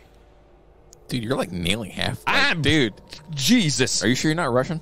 Maybe. Probably. Yuri's helping you out a lot, isn't he? Yuri is he's here in spirit. With large amount of space room. Yes, lots of space room. So this happened in the newspaper in July of 1832. So two local villagers, Arhip Kuzmin and Ivan Bochkarev, there it is, who had a big night out at a neighboring village. You know, they got toe up, decided to take a shortcut home through Golosov Ravine. Okay. Just got their vodka. Just singing, I don't know, Russian songs. I don't even know what I was just doing right there. Sorry, I'm going to back up on that one. Show me the way to go home. I'm tired and I want to go to bed. You know what I mean? Like, hey, look, here, ravine. So a blanket of thick greenish fog settled over the ravine, and all of a sudden a corridor appeared out of the fog. The men walked into it and met giant human-like creatures there, who tried to show them the way back by signs. A few minutes later, the villagers left the ravine and moved further. When they eventually came to their village, they discovered that 20 years had passed. Their wives and children had been significantly aged and hardly recognized him. The incident was reported to the police. An investigation was launched, during which one of the time travelers disappeared in the fog again without a trace. For centuries, giant human-like creatures have been periodically spotted in and around Golosov Ravine. Such cases were recorded not only in the ancient and medieval chronicles, but also in the Soviet periodical press. Large, hairy, man-like creatures are most likely identified with Leshy, a sort of Bigfoot from Slavic mythology. Oh, okay. Yeah. We have our own Bigfoot. Yes. Yes. Fuck you, Mr. Moody. Who is more of a man than an ape, and is more a woodland spirit than a mortal being. Okay, so this is Leshy, right? Right? Is that his name? Okay, whatever. Yeah. In 1926, a policeman reported seeing, quote, a giant, hairy wild man who was allegedly over 2 meters tall, that's 6.5 feet, in Golosov Ravine. The policeman pulled out his pistol, but the creature instantly disappeared into the fog. Ooh. Local school children were even involved in the search for the unusual guest, but any attempts to locate and catch him were unsuccessful. However, this unusual case made the front page of one of the country's metropolitan dailies under the headline, Pioneers Catching Leshy, written by the journalist A. Ryazanstev. I just think it's funny that the police couldn't catch him, so they hired a bunch of elementary school kids to go chase him down. Listen, I have an idea. We haven't found shit. But if we get the children to go in, when they come out, they're going to be 20 years old and we put them to work. Look what we've done. That's actually... It's a win-win situation. And then they would help us get all the nuclear weapons. Now let's talk about Anatoly Moskvin. Right? Moskvin. Right. Anatoly, which is Anthony over there, right? I think so. I believe that's right. It's the Anthony. Yeah. All right. So Anatoly loved history. Hey, us too. He spoke 13 languages, traveled extensively, taught at the college level, and was a journalist in Nizhny Novgorod, okay, Russia's 5th largest city. I think we mentioned that earlier. We did. Moskvin, Anatoly here, Anatoly was also a self-proclaimed expert on cemeteries and dubbed himself a necropolist. A necropolist. Never heard of that. Motherfucker, you're making words up. So one colleague called his work priceless. Okay, so he's a necropolist. Yeah, somebody who takes a little bit of enjoyment in the dead. Now, is that somebody that goes in and does the scratching of the... Nope. Oh. You know something I don't know. Just keep on going. So Anatoly Moskvin was known as the ultimate expert on cemeteries in his city of Nizhny Novgorod in Russia. He attributes his obsession with the macabre to a 1979 incident when the historian this guy was only 13 years old. And Anatoly shared this story in Necrologies, a weekly publication dedicated to cemeteries and obituaries, to which he was an avid contributor. Oh, sounds like the start of a serial killer. Okay. The look on your face. In his last article for the publication, dated October 26th of 2011, not too far, that's just around 11 years ago. Yep. Anatoly divulged how a group of men in black suits, men in black suits stopped him on the way home from school. KGB. Either that or it's, here come the men in black. I wish. Yeah. Anyway, they were en route to the funeral of an 11-year-old Natasha Petrova and dragged young Anatoly along to her coffin, where they forced him to kiss the girl's corpse. Okay, pause. So he's a little boy. He says that these men in black picked him up, took him to a funeral, and made him kiss the corpse of a little girl. Okay. This is actually like legit. Okay. Shit I found in newspapers and shit. It's fucking weird. Anatoly wrote, quote, "I kissed her once, then again. The girl's grieving mother then put a wedding ring on Anatoly's finger and a wedding ring on her dead daughter's finger. Quote, my strange marriage with Natasha Petrova was useful." This is Anatoly said in the article. He said it led to a belief in magic and ultimately a fascination with the dead. Whether the story is even true is kind of beside the point here, as his disturbing thoughts would go unchecked for more than 30 years. Anatoly's interest in the corpse-kissing incident never stopped. He began to wander through cemeteries as a schoolboy. Man, oh my God. His macabre interest even informed his studies, and Anatoly eventually earned an advanced degree in Celtic studies, a culture whose mythology often blurs the lines between life and death. It does. Celtic or Celtic? I say Celtic, but it's typically pronounced Celtic. Right, so the basketball team in Boston, they are the Boston Celtics. Yeah, that's what I'm saying. Doesn't make sense, right? Nope. We got to pick one. Someone's got to pick one. Pick one! Anyway, so the historian also mastered some 13 languages, like we mentioned before, and was a many times published scholar. I mean, 13 languages? That's ridiculous. Dude was a smart cat, man. I can't even speak the one I know. Like, you know what I mean? I don't even know a full language. You hear me talking right now? So meanwhile, Anatoly roamed from cemetery to cemetery. Quote, I don't think anyone in the city knows them better than I do, he said of his extensive knowledge of the region's dead. From 2005 to 2007, Anatoly claimed to have visited 752 cemeteries in Nizhny Novgorod. That's a lot of cemeteries. They've had 51 million people die in the last 50 years. Truth. Unexpectedly. You know what I mean? Truth. He took detailed notes on each one and delved into the histories of those buried there. The hands-on historian claimed to have walked up to 20 miles per day, sometimes sleeping on hay bales and drinking rainwater from puddles. Well, at least he's sleeping so that freaking evil doesn't come out. Right, yeah. So then he posted a documentary series of his travels and discoveries entitled Great Walks Around Cemeteries and What the Dead Said. These continue to be published in a weekly newspaper. He even said he spent one night sleeping in a coffin ahead of a deceased person's funeral. Anatoly's observations were more than just observations, however. In 2009, locals began to discover the graves of their loved ones desecrated, sometimes being completely dug up. Russian Interior Ministry spokesman General Valery Grybakin told CNN that initially, quote, our leading theory was that it was done by some extremist organizations. We decided to beef up our police units and set up groups composed of our most experienced detectives who specialize in extremist crimes. But for nearly 2 years, the Interior Ministry's leads, they went nowhere. Graves continued to be desecrated, and nobody knew what the fuck was going on. Then a break in the investigation came following a terrorist attack at Domodedovo.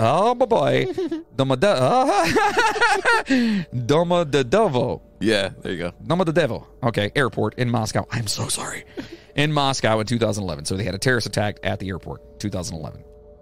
Shortly afterward, authorities heard reports of Muslim graves being desecrated in Nizhny Novgorod.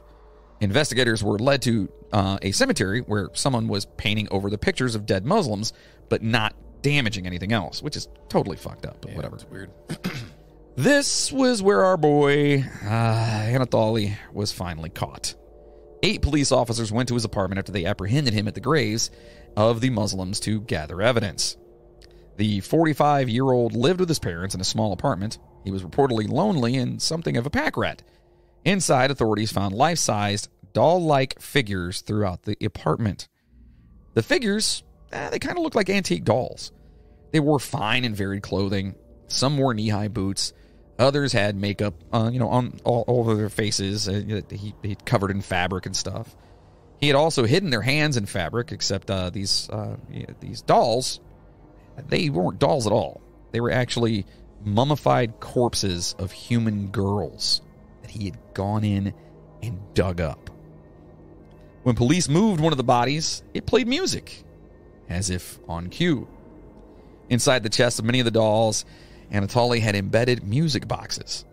There were also photographs and plaques taken off the gravestones, doll-making manuals, and maps of local cemeteries strewn about the apartment. Police even discovered that the clothes worn by the mummified corpses were the clothes that they were wearing when they were buried. Investigators later found music boxes or toys inside of the bodies of the dead, so that they could produce sounds when Anatoly touched them. There were also personal belongings and clothing inside some of the mummies. One mummy had a piece of her own gravestone with her name scrawled on it inside of her body. Another one contained a hospital tag with the date and the cause of the girl's death. A dried human heart was found inside a third body. Anatoly admitted that he would stuff the decayed corpses with rags. They would wrap nylon tights around their faces or fashion doll faces onto them. He would also insert buttons or toy eyes into the girls' eye sockets so that they could, quote, watch cartoons with him. The historian here, Anatoly, said that he mostly loved his girls, though there were a few dolls in his garage that he claimed to have grown to dislike. He said he dug up the graves of girls because he was lonely. He said he was single, and the biggest dream was to have children. Russian adoption agencies wouldn't let Anatoly adopt a child because he didn't make enough money. Perhaps that was probably for the best, judging by the condition of his apartment and the obsessions with the dead. Anatoly added that he had done what he did because he was waiting for science to find a way to bring the dead back to life. In the meantime, he used a simple solution of salt and baking soda to preserve the girls' their skin. He celebrated the birthdays of his dolls as if they were actually his own children. Altogether, the authorities discovered 29 life-size dolls in Anatoly Moskvin's apartment. They ranged in age from 3 all the way to 25. One corpse he kept for nearly 9 years.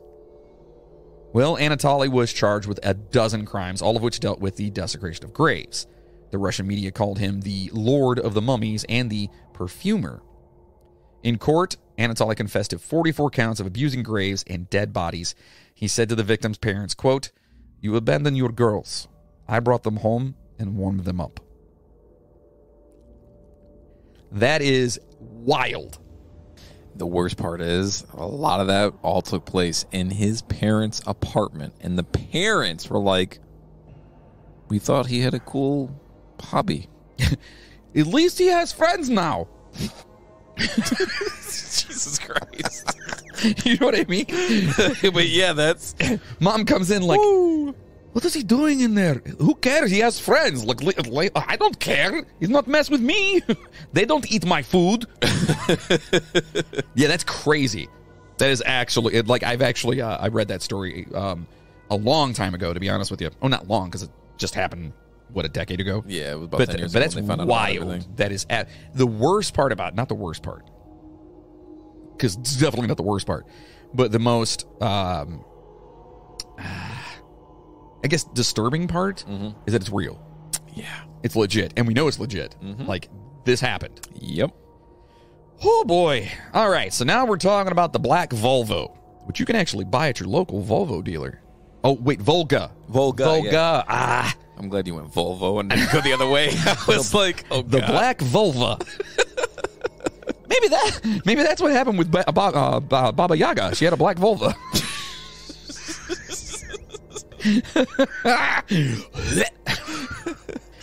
So Black Volga refers to an urban legend widespread in Poland, Hungary, Russia, Belarus, Ukraine, Greece, and Mongolia, mainly in the 1960s and 70s. The legend refers to a black, or in some versions, red, Gaz-21 or Gaz-24 car that was allegedly used to abduct and murder people. So just keep in mind, 1960s and 1970s.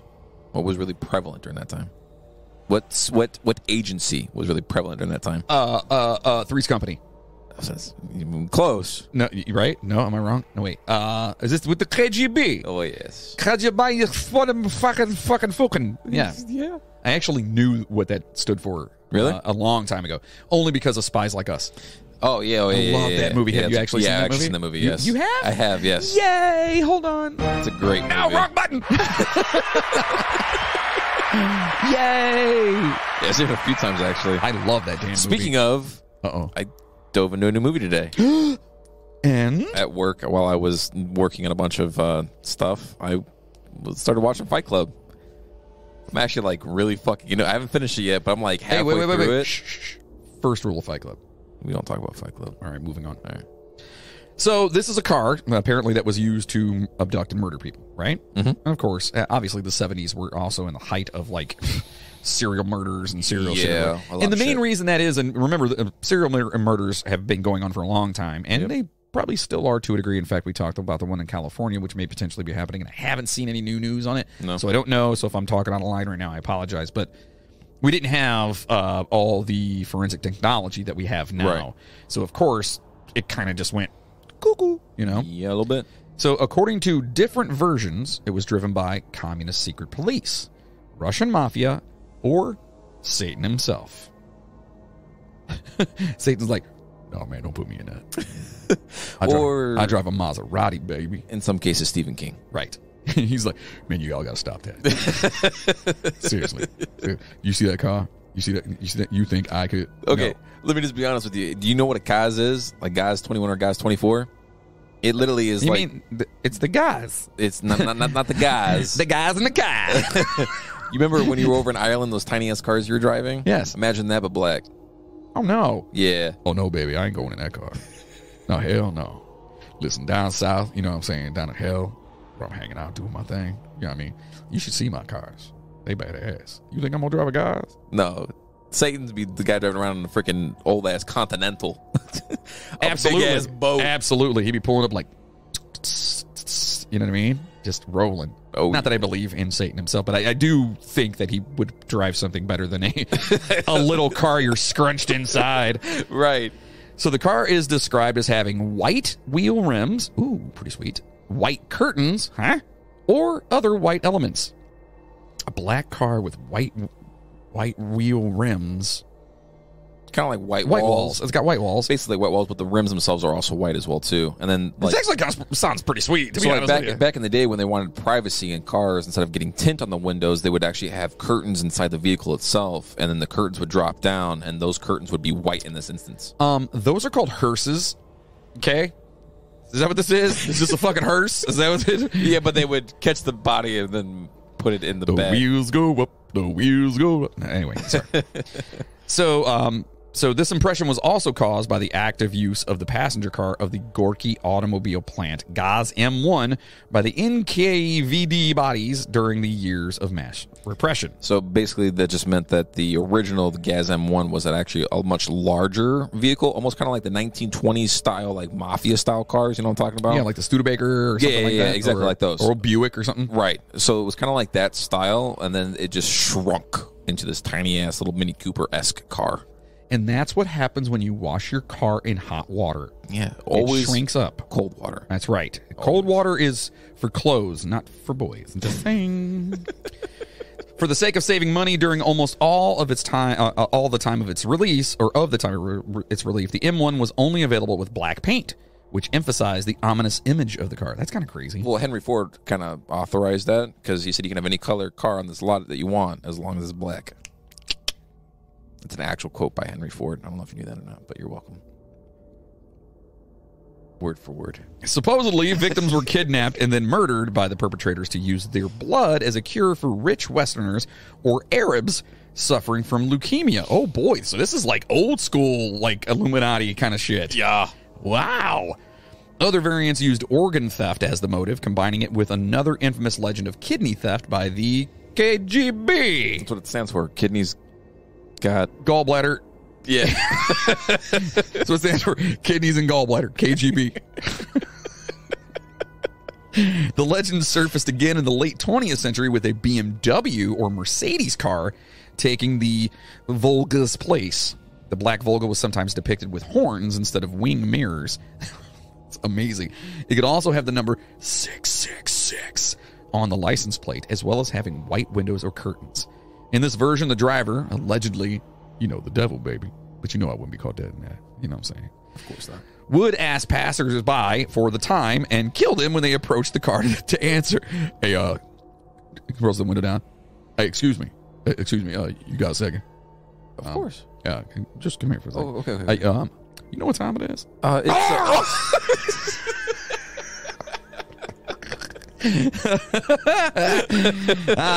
Still got it. So basically, he's just going around and just the devil's just killing people in this black car. Yeah. I kind of want this car now. It's so tiny, though. Yeah, but still, it'd be fun just to be driving around real slow with devil horns on inside and like just move the curtain over and just peek at people and keep going. You know what I mean? God, that'd be amazing. That'd be so crazy. That'd be amazing. In another version of the legend, the victim would die at the same time a day later. Okay, so the same time a day later, so 24 hours later. The driver would say, quote, "Tomorrow you will die at this hour." However, there was an effective defense method. Whenever the driver of the black Volga asked, quote, "What time is it?" the person would have to answer, quote, "It is God's time." Then the car would quickly vanish. Oh. Hold on. Roll down window. Excuse me. You know what time it is? Oh, it's God's time, baby. No, but for serious, like I got a place to be. You know what I mean? Oh, it's only like 9:45.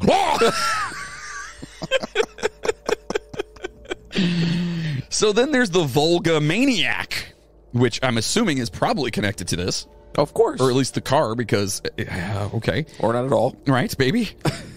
Russian police arrested a man in November of 2020, not even 2 years ago, suspected of killing 26 elderly women, sometimes posing as a social worker to enter their homes before strangling them and stealing their valuables, law enforcement agencies has said. Russia's RIA news agency and other state media said investigators believe him to be a serial killer known as the Volga Maniac, who preyed on retired women living alone in 12 different regions between 2011 and 2012. Most of them were near the Volga River. Son of a bitch. Damn it. The investigative committee that handles probes into serious crimes identified the suspect as a metal worker named Radik Tagarov, who was 38 and who was jailed for theft in 2009 and released in 2010. His lawyer could not be reached for comment. The agency said it had DNA samples linking the suspect to the killings. He was apprehended at an address in the city of Kazan, and they also said the Vesti State Television channel aired footage of a man it said was the suspect admitting to strangling women, a method he described as, quote, "quiet, quick, and painless for them, I thought." The killer used nearby objects such as a dressing gown cord and a cable for an iron to strangle victims. And this is, again, from the RIA. Authorities had offered a reward of up to 3 million rubles, which is what, like $5 here? Is that right? It's actually...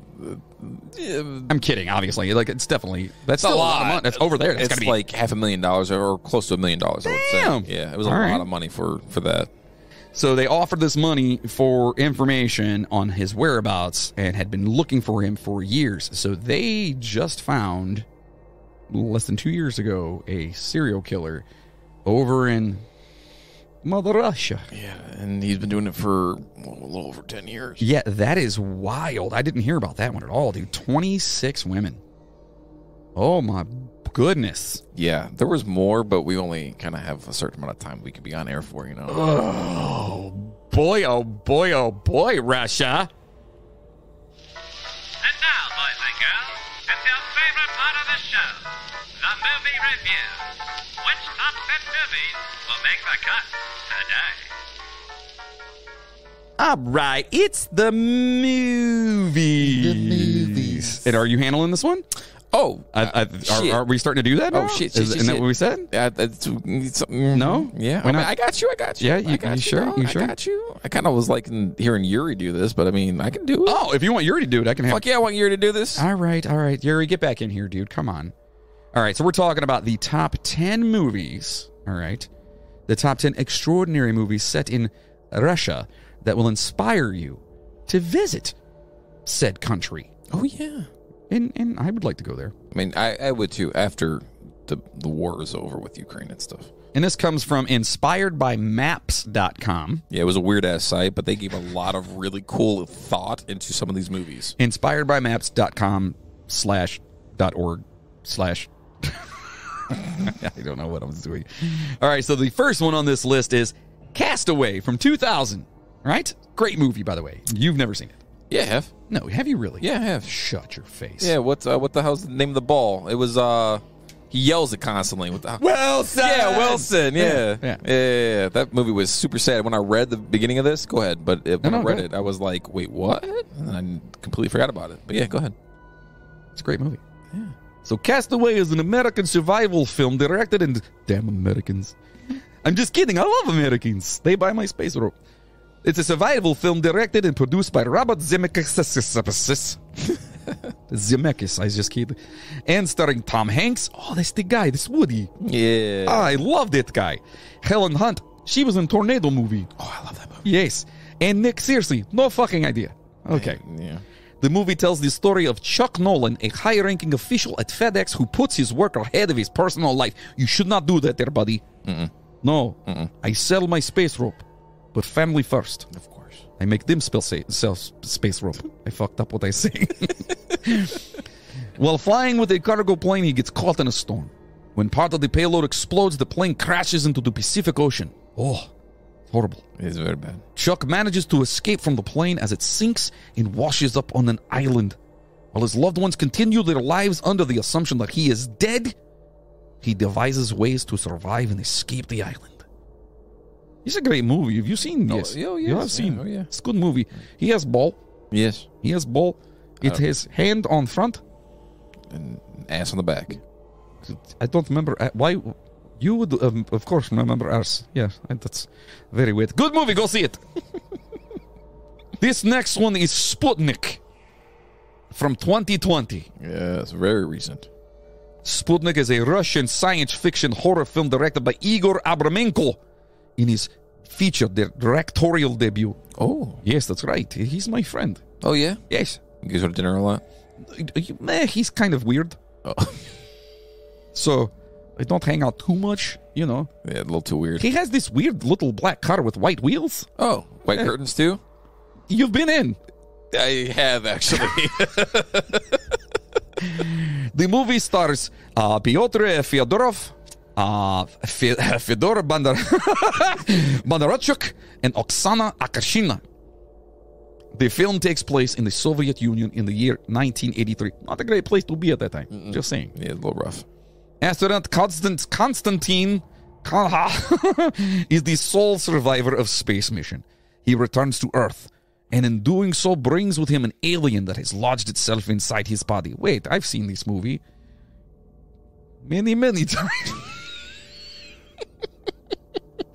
Just saying, it sounds an awful lot like other movie. During the night, the alien leaves his body to feed on helpless victims. Wait, does it come back? Konstantin ends up in a secret laboratory where neurophysiologist Tatiana starts studying Konstantin and the alien. Filming on Sputnik took place in and around Moscow. Awesome. And most scenes were filmed at the Shamyakin and Ovchinnikov Institute of Bioorganic Chemistry. the main center of physical, chemical, but this is hard. Physical, chemical, biology, and biotechnical, fucking technicolor. That's why I wanted you to do it. It's hard enough. Anyway, so it says it wasn't well received. No, it really wasn't. Yeah, but they apparently it was beautiful in the way it looks or whatever. Yeah. I mean, it sounds just like that movie with Ryan Reynolds. Life? Yeah. Yeah, with Jake Gyllenhaal and Ryan Reynolds. And Alien. Fucking amazing. Oh, I'm sorry. Life was an amazing ass movie, though. I mean, you also... Yeah, He died at the very beginning of it, all right? I know, I'm just He was saying. the first one to die. I cried a little bit, but Yeah, he was... I figured. Yeah, it was... Anyways. All right, so the next one is The Bourne Supremacy from 2004. The Bourne Supremacy is an American action thriller film featuring Robert Ludlum's Jason Bourne character and was preceded by The Bourne Identity in 2002, itself a movie made in Greece. Yeah, I completely forgot about that. Yeah, it's a good movie. I actually enjoyed all of these. I did, too. Did you watch the new one with... the Jack Reacher dude or whatever? The looking motherfucker? No, what?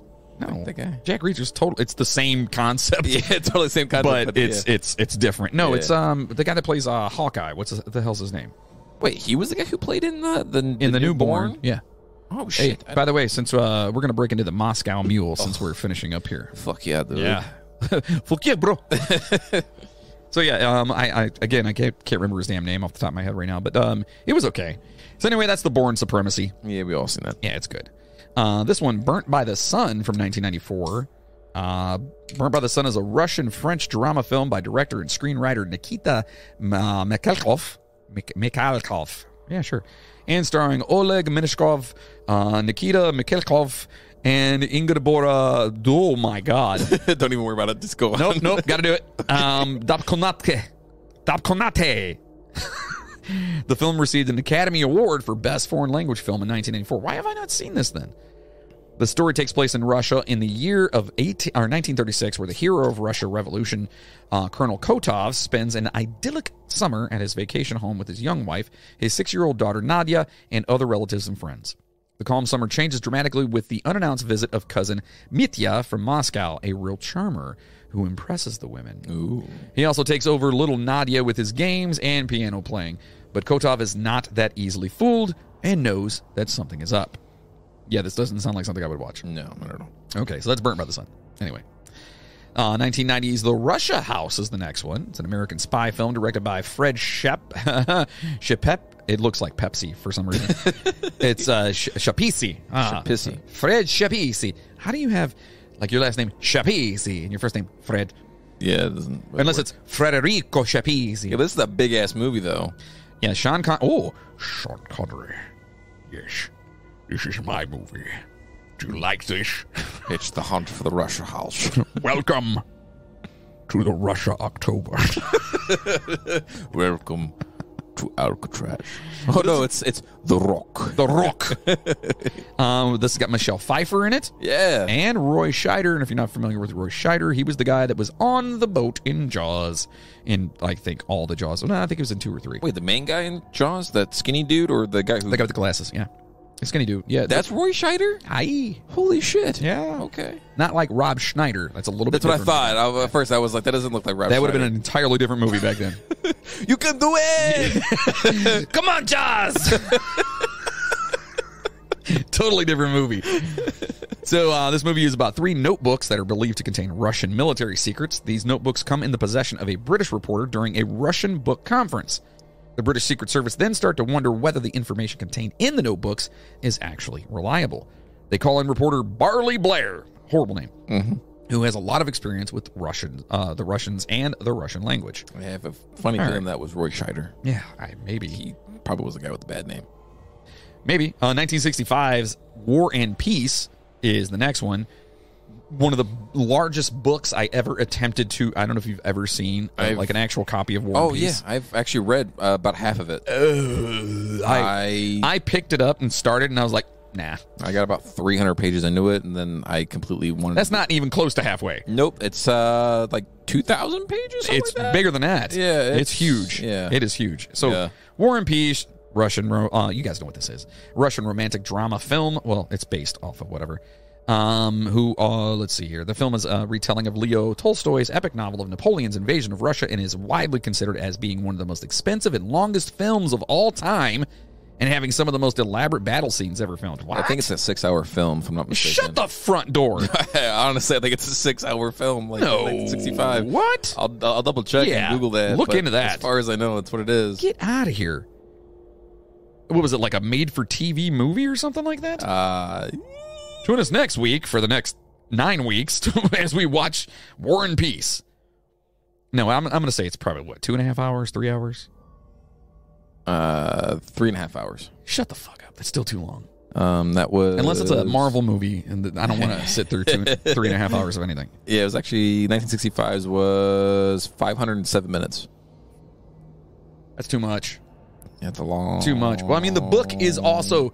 and they probably cut out, 9/10 of the book because... Yeah, but 1965's version was 507 minutes long. They made another version in 2016. It was 3.5 hours. That's stupid. So they took this fucking... I mean, what the hell is 500 minutes? That's not 3 hours. That's 180 minutes. Oh. That's 6 hours long, dude. Is it really 500 minutes? 507 minutes long. 507 minutes long. Get the... what? So, let's see. So Let's do math. I'm doing it right now. Oh, yeah, you get the calculator. That's almost 9 hours, dude. Jesus Christ! 8 3/4 of an hour long. I'm good. 8.5 hours. I'm out. That's a whole work day, dude. Can you imagine just sitting there like, oh God. You couldn't pay me to watch War and Peace. Nope, I'm not doing it. No, I mean, all the Marvel movies. Yes, and that's 8 different. hours, That's different. It's totally different. That's different. I could literally spend the rest of my life watching those back to back. So, Yes, and I kind of do. But the next one on our list is The Love of Liszt from 1970. It's a Hungarian-Russian musical drama film produced and directed by Márton Keleti, based on the biography of the Hungarian composer and pianist Franz Liszt. Ooh. The movie stars Imre Sinkovits, I want to say Ariana, but it's Ariadna Yeah. Shingalai, and Singor Pesci. Oh, is that like Joe Pesci's sister or something, you think? It's a son. No, it's not. Maybe. I don't know. He's like, hey, what the fuck did I tell you? So the film tells the story of Franz Liszt, who defeats renowned pianist Thalberg at a piano competition in a distinguished saloon of Paris. Through his playing, he wins the favors and later the hand of the Countess d'Agoult. The goat? I guess. Oh. A daughter named Cosima is born in their marriage, and Liszt gets more well-known, and Marie decides to introduce him to the circle of artists. Yeah, okay. Honestly, like a boring movie. Yeah. But anyways. Next on the list is In the Forest of Siberia from 2011. It's a French survival film directed by Safi Nabu and starring Raphaël Poisson and Evgeny. Man, the episode was hard enough, and the movies are even worse. Evgeny Sidikin. I'm going to say Sidikin. I like it. The movie is an adaptation of Sylvain Tesson's book, The Constellations of the Forest, published in 2011. So they had a book in 2011 and just made a movie right afterwards? Apparently. It's just because they don't have any idea how to make movies anymore. Nope. It all has to come off of books or It's gotta reboots. have something from somewhere. Yep. Yeah. The film tells the story of Teddy, who decides to move away from the noise of the world and settle in a cabin on the frozen shores of Lake Baikal to satisfy his need for freedom. One evening, when he loses his way in a snowstorm, he is rescued by Alexei, a Russian on the run, who has been living hidden for years in the Siberian forests. A close friendship quickly develops between these two men with their great contrasts. See, this seems like the exact opposite of that movie with, was it John Travolta and the dude from Men in Black? The old guy. What? Was that Tommy Lee Jones? I believe it's Tommy Lee Jones and John Travolta, if I'm not mistaken. It's called like something on the hunt or in the hunt or something like that.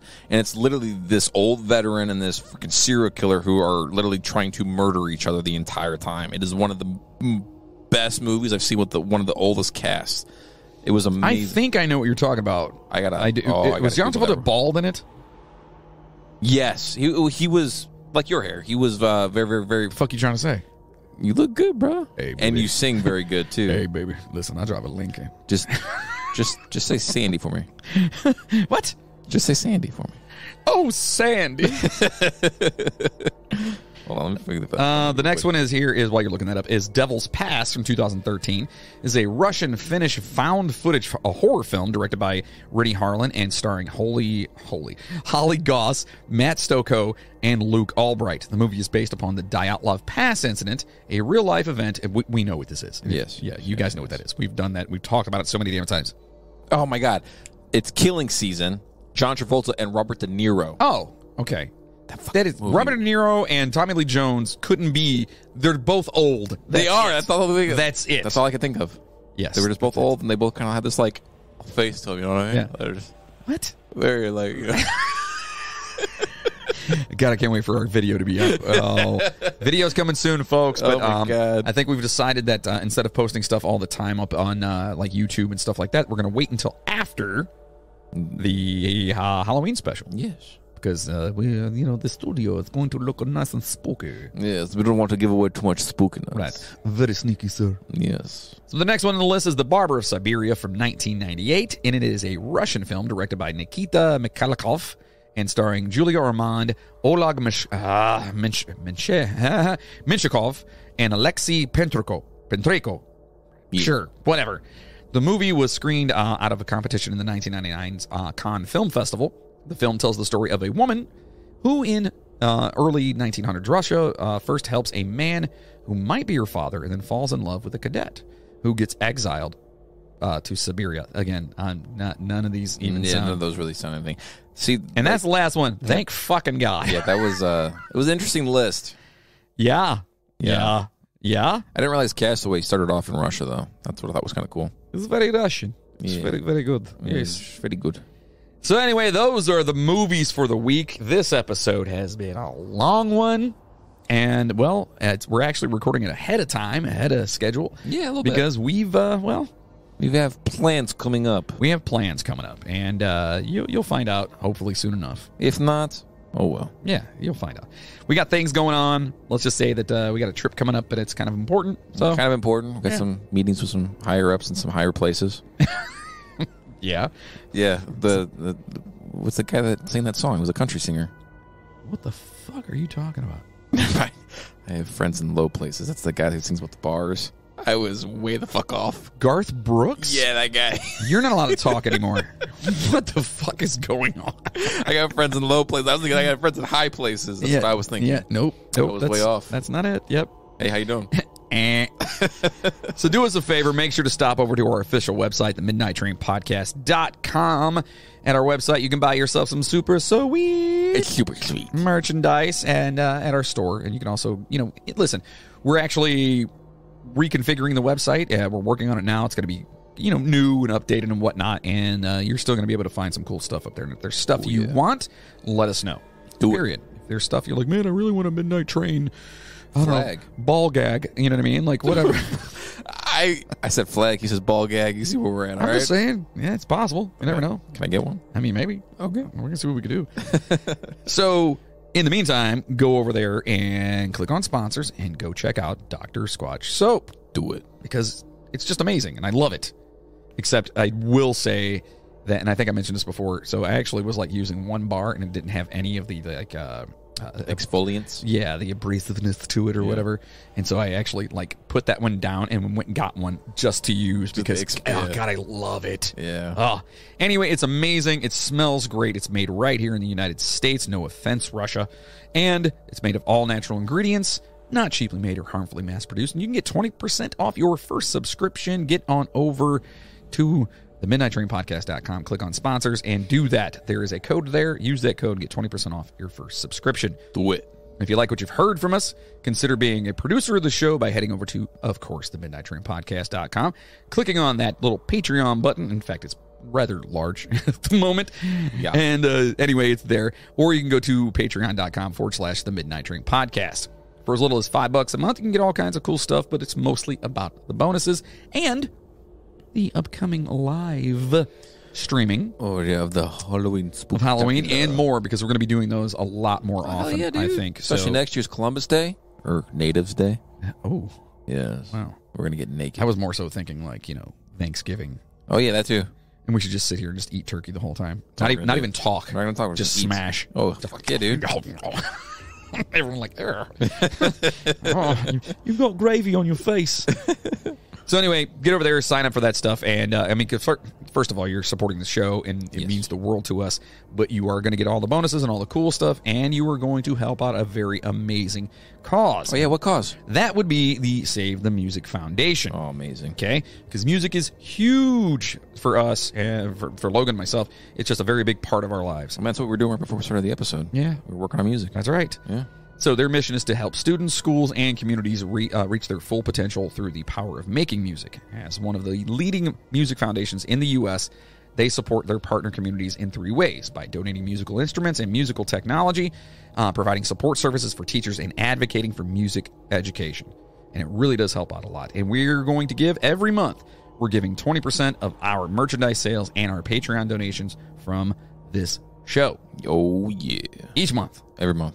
So support the show, get tons of bonuses, and help a great cause. Do it. And if you want to go and donate personally, you're more than welcome to. I seriously, go for it. Yeah. But you're not going to get the bonuses. That's all I'm saying. Oh, damn. Just go to savethemusic.org, all right? Do that.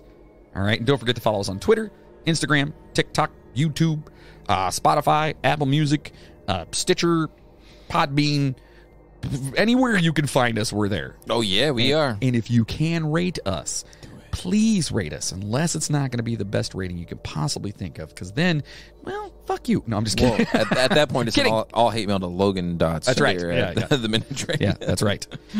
So, no, seriously, like, give us a review, get in there and give us 5 stars if they have stars, thumbs up, whatever it is. Like, we greatly appreciate all the new listeners that have lighten us up. Yes, anything like that. Like, subscribe on YouTube for sure. Yes, please. Because, yeah, we're trying to get on up. We going to be on there every week, bruh. Yeah. Oh, yeah. It's going to be badass. Oh, yeah.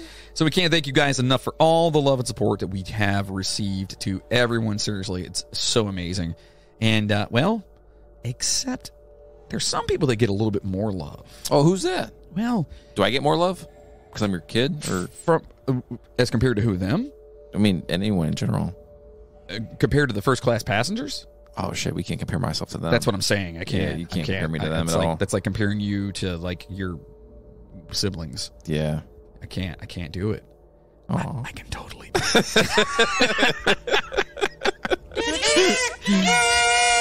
To our superhero, amazing first-class passenger, Patreon producers, whatever the fuck we want to call you guys. You're so amazing, and we thank you tremendously from the bottom of our hearts. To George DeJesus, Megan McTerry, Tomislav Sabota, Amanda Denz, Chris Lucas, Zachary Danielson, Joseph Eramo, Margaret Dempsey, Kelly Ryan, Nathan Diekman, Stacy Lukonen, Nicholas Cooper, Caitlin McKinney, Trent Scott, Spencer Dunlap, Jacob Cook, Maggie Brothers, Miles Campbell, Brian Gunzelman, Colleen Cox. He says Cox. That's funny to me. I appreciate you helping out, Yuri. Pumpkin Escobar. Why your name Pumpkin? You realize that that's a fruit, right? It's pumpkin fruit. It's so weird thinking about a pumpkin as a fruit. The pumpkin is fruit. I don't think that's seeds. Yeah, It has seeds. Yeah. It's not like fruit like berries. No, but those are good. Right. Yeah. Berries or pumpkin? I don't know. Pumpkin pie sounds amazing right now. You know who else is amazing? Pumpkin Escobar. Oh, I say they that. are. Yes, you see what I did? Yeah. To McDurdy, Tanner Cox. We have 2 Cox. Though we've a lot of cocks in our poop. There's a lot. You almost said the words. To Sydney Sayre, I know her. Gina Madison, Janet Sherrill, you owe me money. Chad Flint, Chris McLeod, I owe you money. Justin Kowalczyk, Rob Webb from Funbox Podcast. Good podcast. You should check it out. It's very, yes. Christina Skelton and Jessica Bartolome. I believe they are from the Sisters Skelton podcast. Yes. I hear it's good. Yeah, it's good. I heard the Sisters Skeleton podcast is better, though. Well, they have not had Yuri on the show yet. That's my point. So, to be honest, I'm kind of hurt. Oh. It's fine. Moving on. To Maria Gibbs, to Chainsaw. What the fuck? Jigsaw, Rick Resler, Courtney Batchelor, Katie Brabenek, and Bill Birch. Oh, good for you. What is that? That was me being aggressive. You sound like you hurt yourself. Kind of. Are you okay? Yeah. Okay. I need to take space rope and go now. Okay, bye. Thanks, Yuri. So spread the word, and if you want your name to be mentioned on the show and for us to just be completely forever grateful and probably screw it all up, because that's kind of what we do. Especially Listen, Bill. become a Patreon producer, become first class, baby. Get on it. But listen, we just really appreciate the fact that you even listen to our goofy asses on a weekly basis. You engage with us online, and it means the world to us. All right? I love being called an idiot on a daily basis. Oh, she didn't call you an idiot. No, I know, but I did. I call myself that all the time. Yeah. No, I'm saying I said she said that. I was just kidding. Oh. I said she says seashells by the seashore. Does she? She does not. Oh. I would say we can partner up with that, So listen, do us a favor. Stay safe out there, passengers. And as always, Choo-choo, motherfucker. no, it's more like choo-choo, motherfucker. I like that. Do that then. Choo-choo, motherfucker. No, that was really bad. Oh, boy. Now go home and get your fucking shine box. Not very good.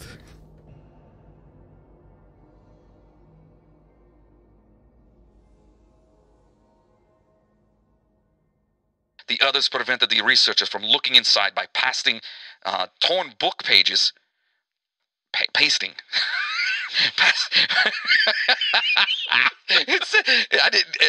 That's how you spell pasting. Okay, sorry. Sorry.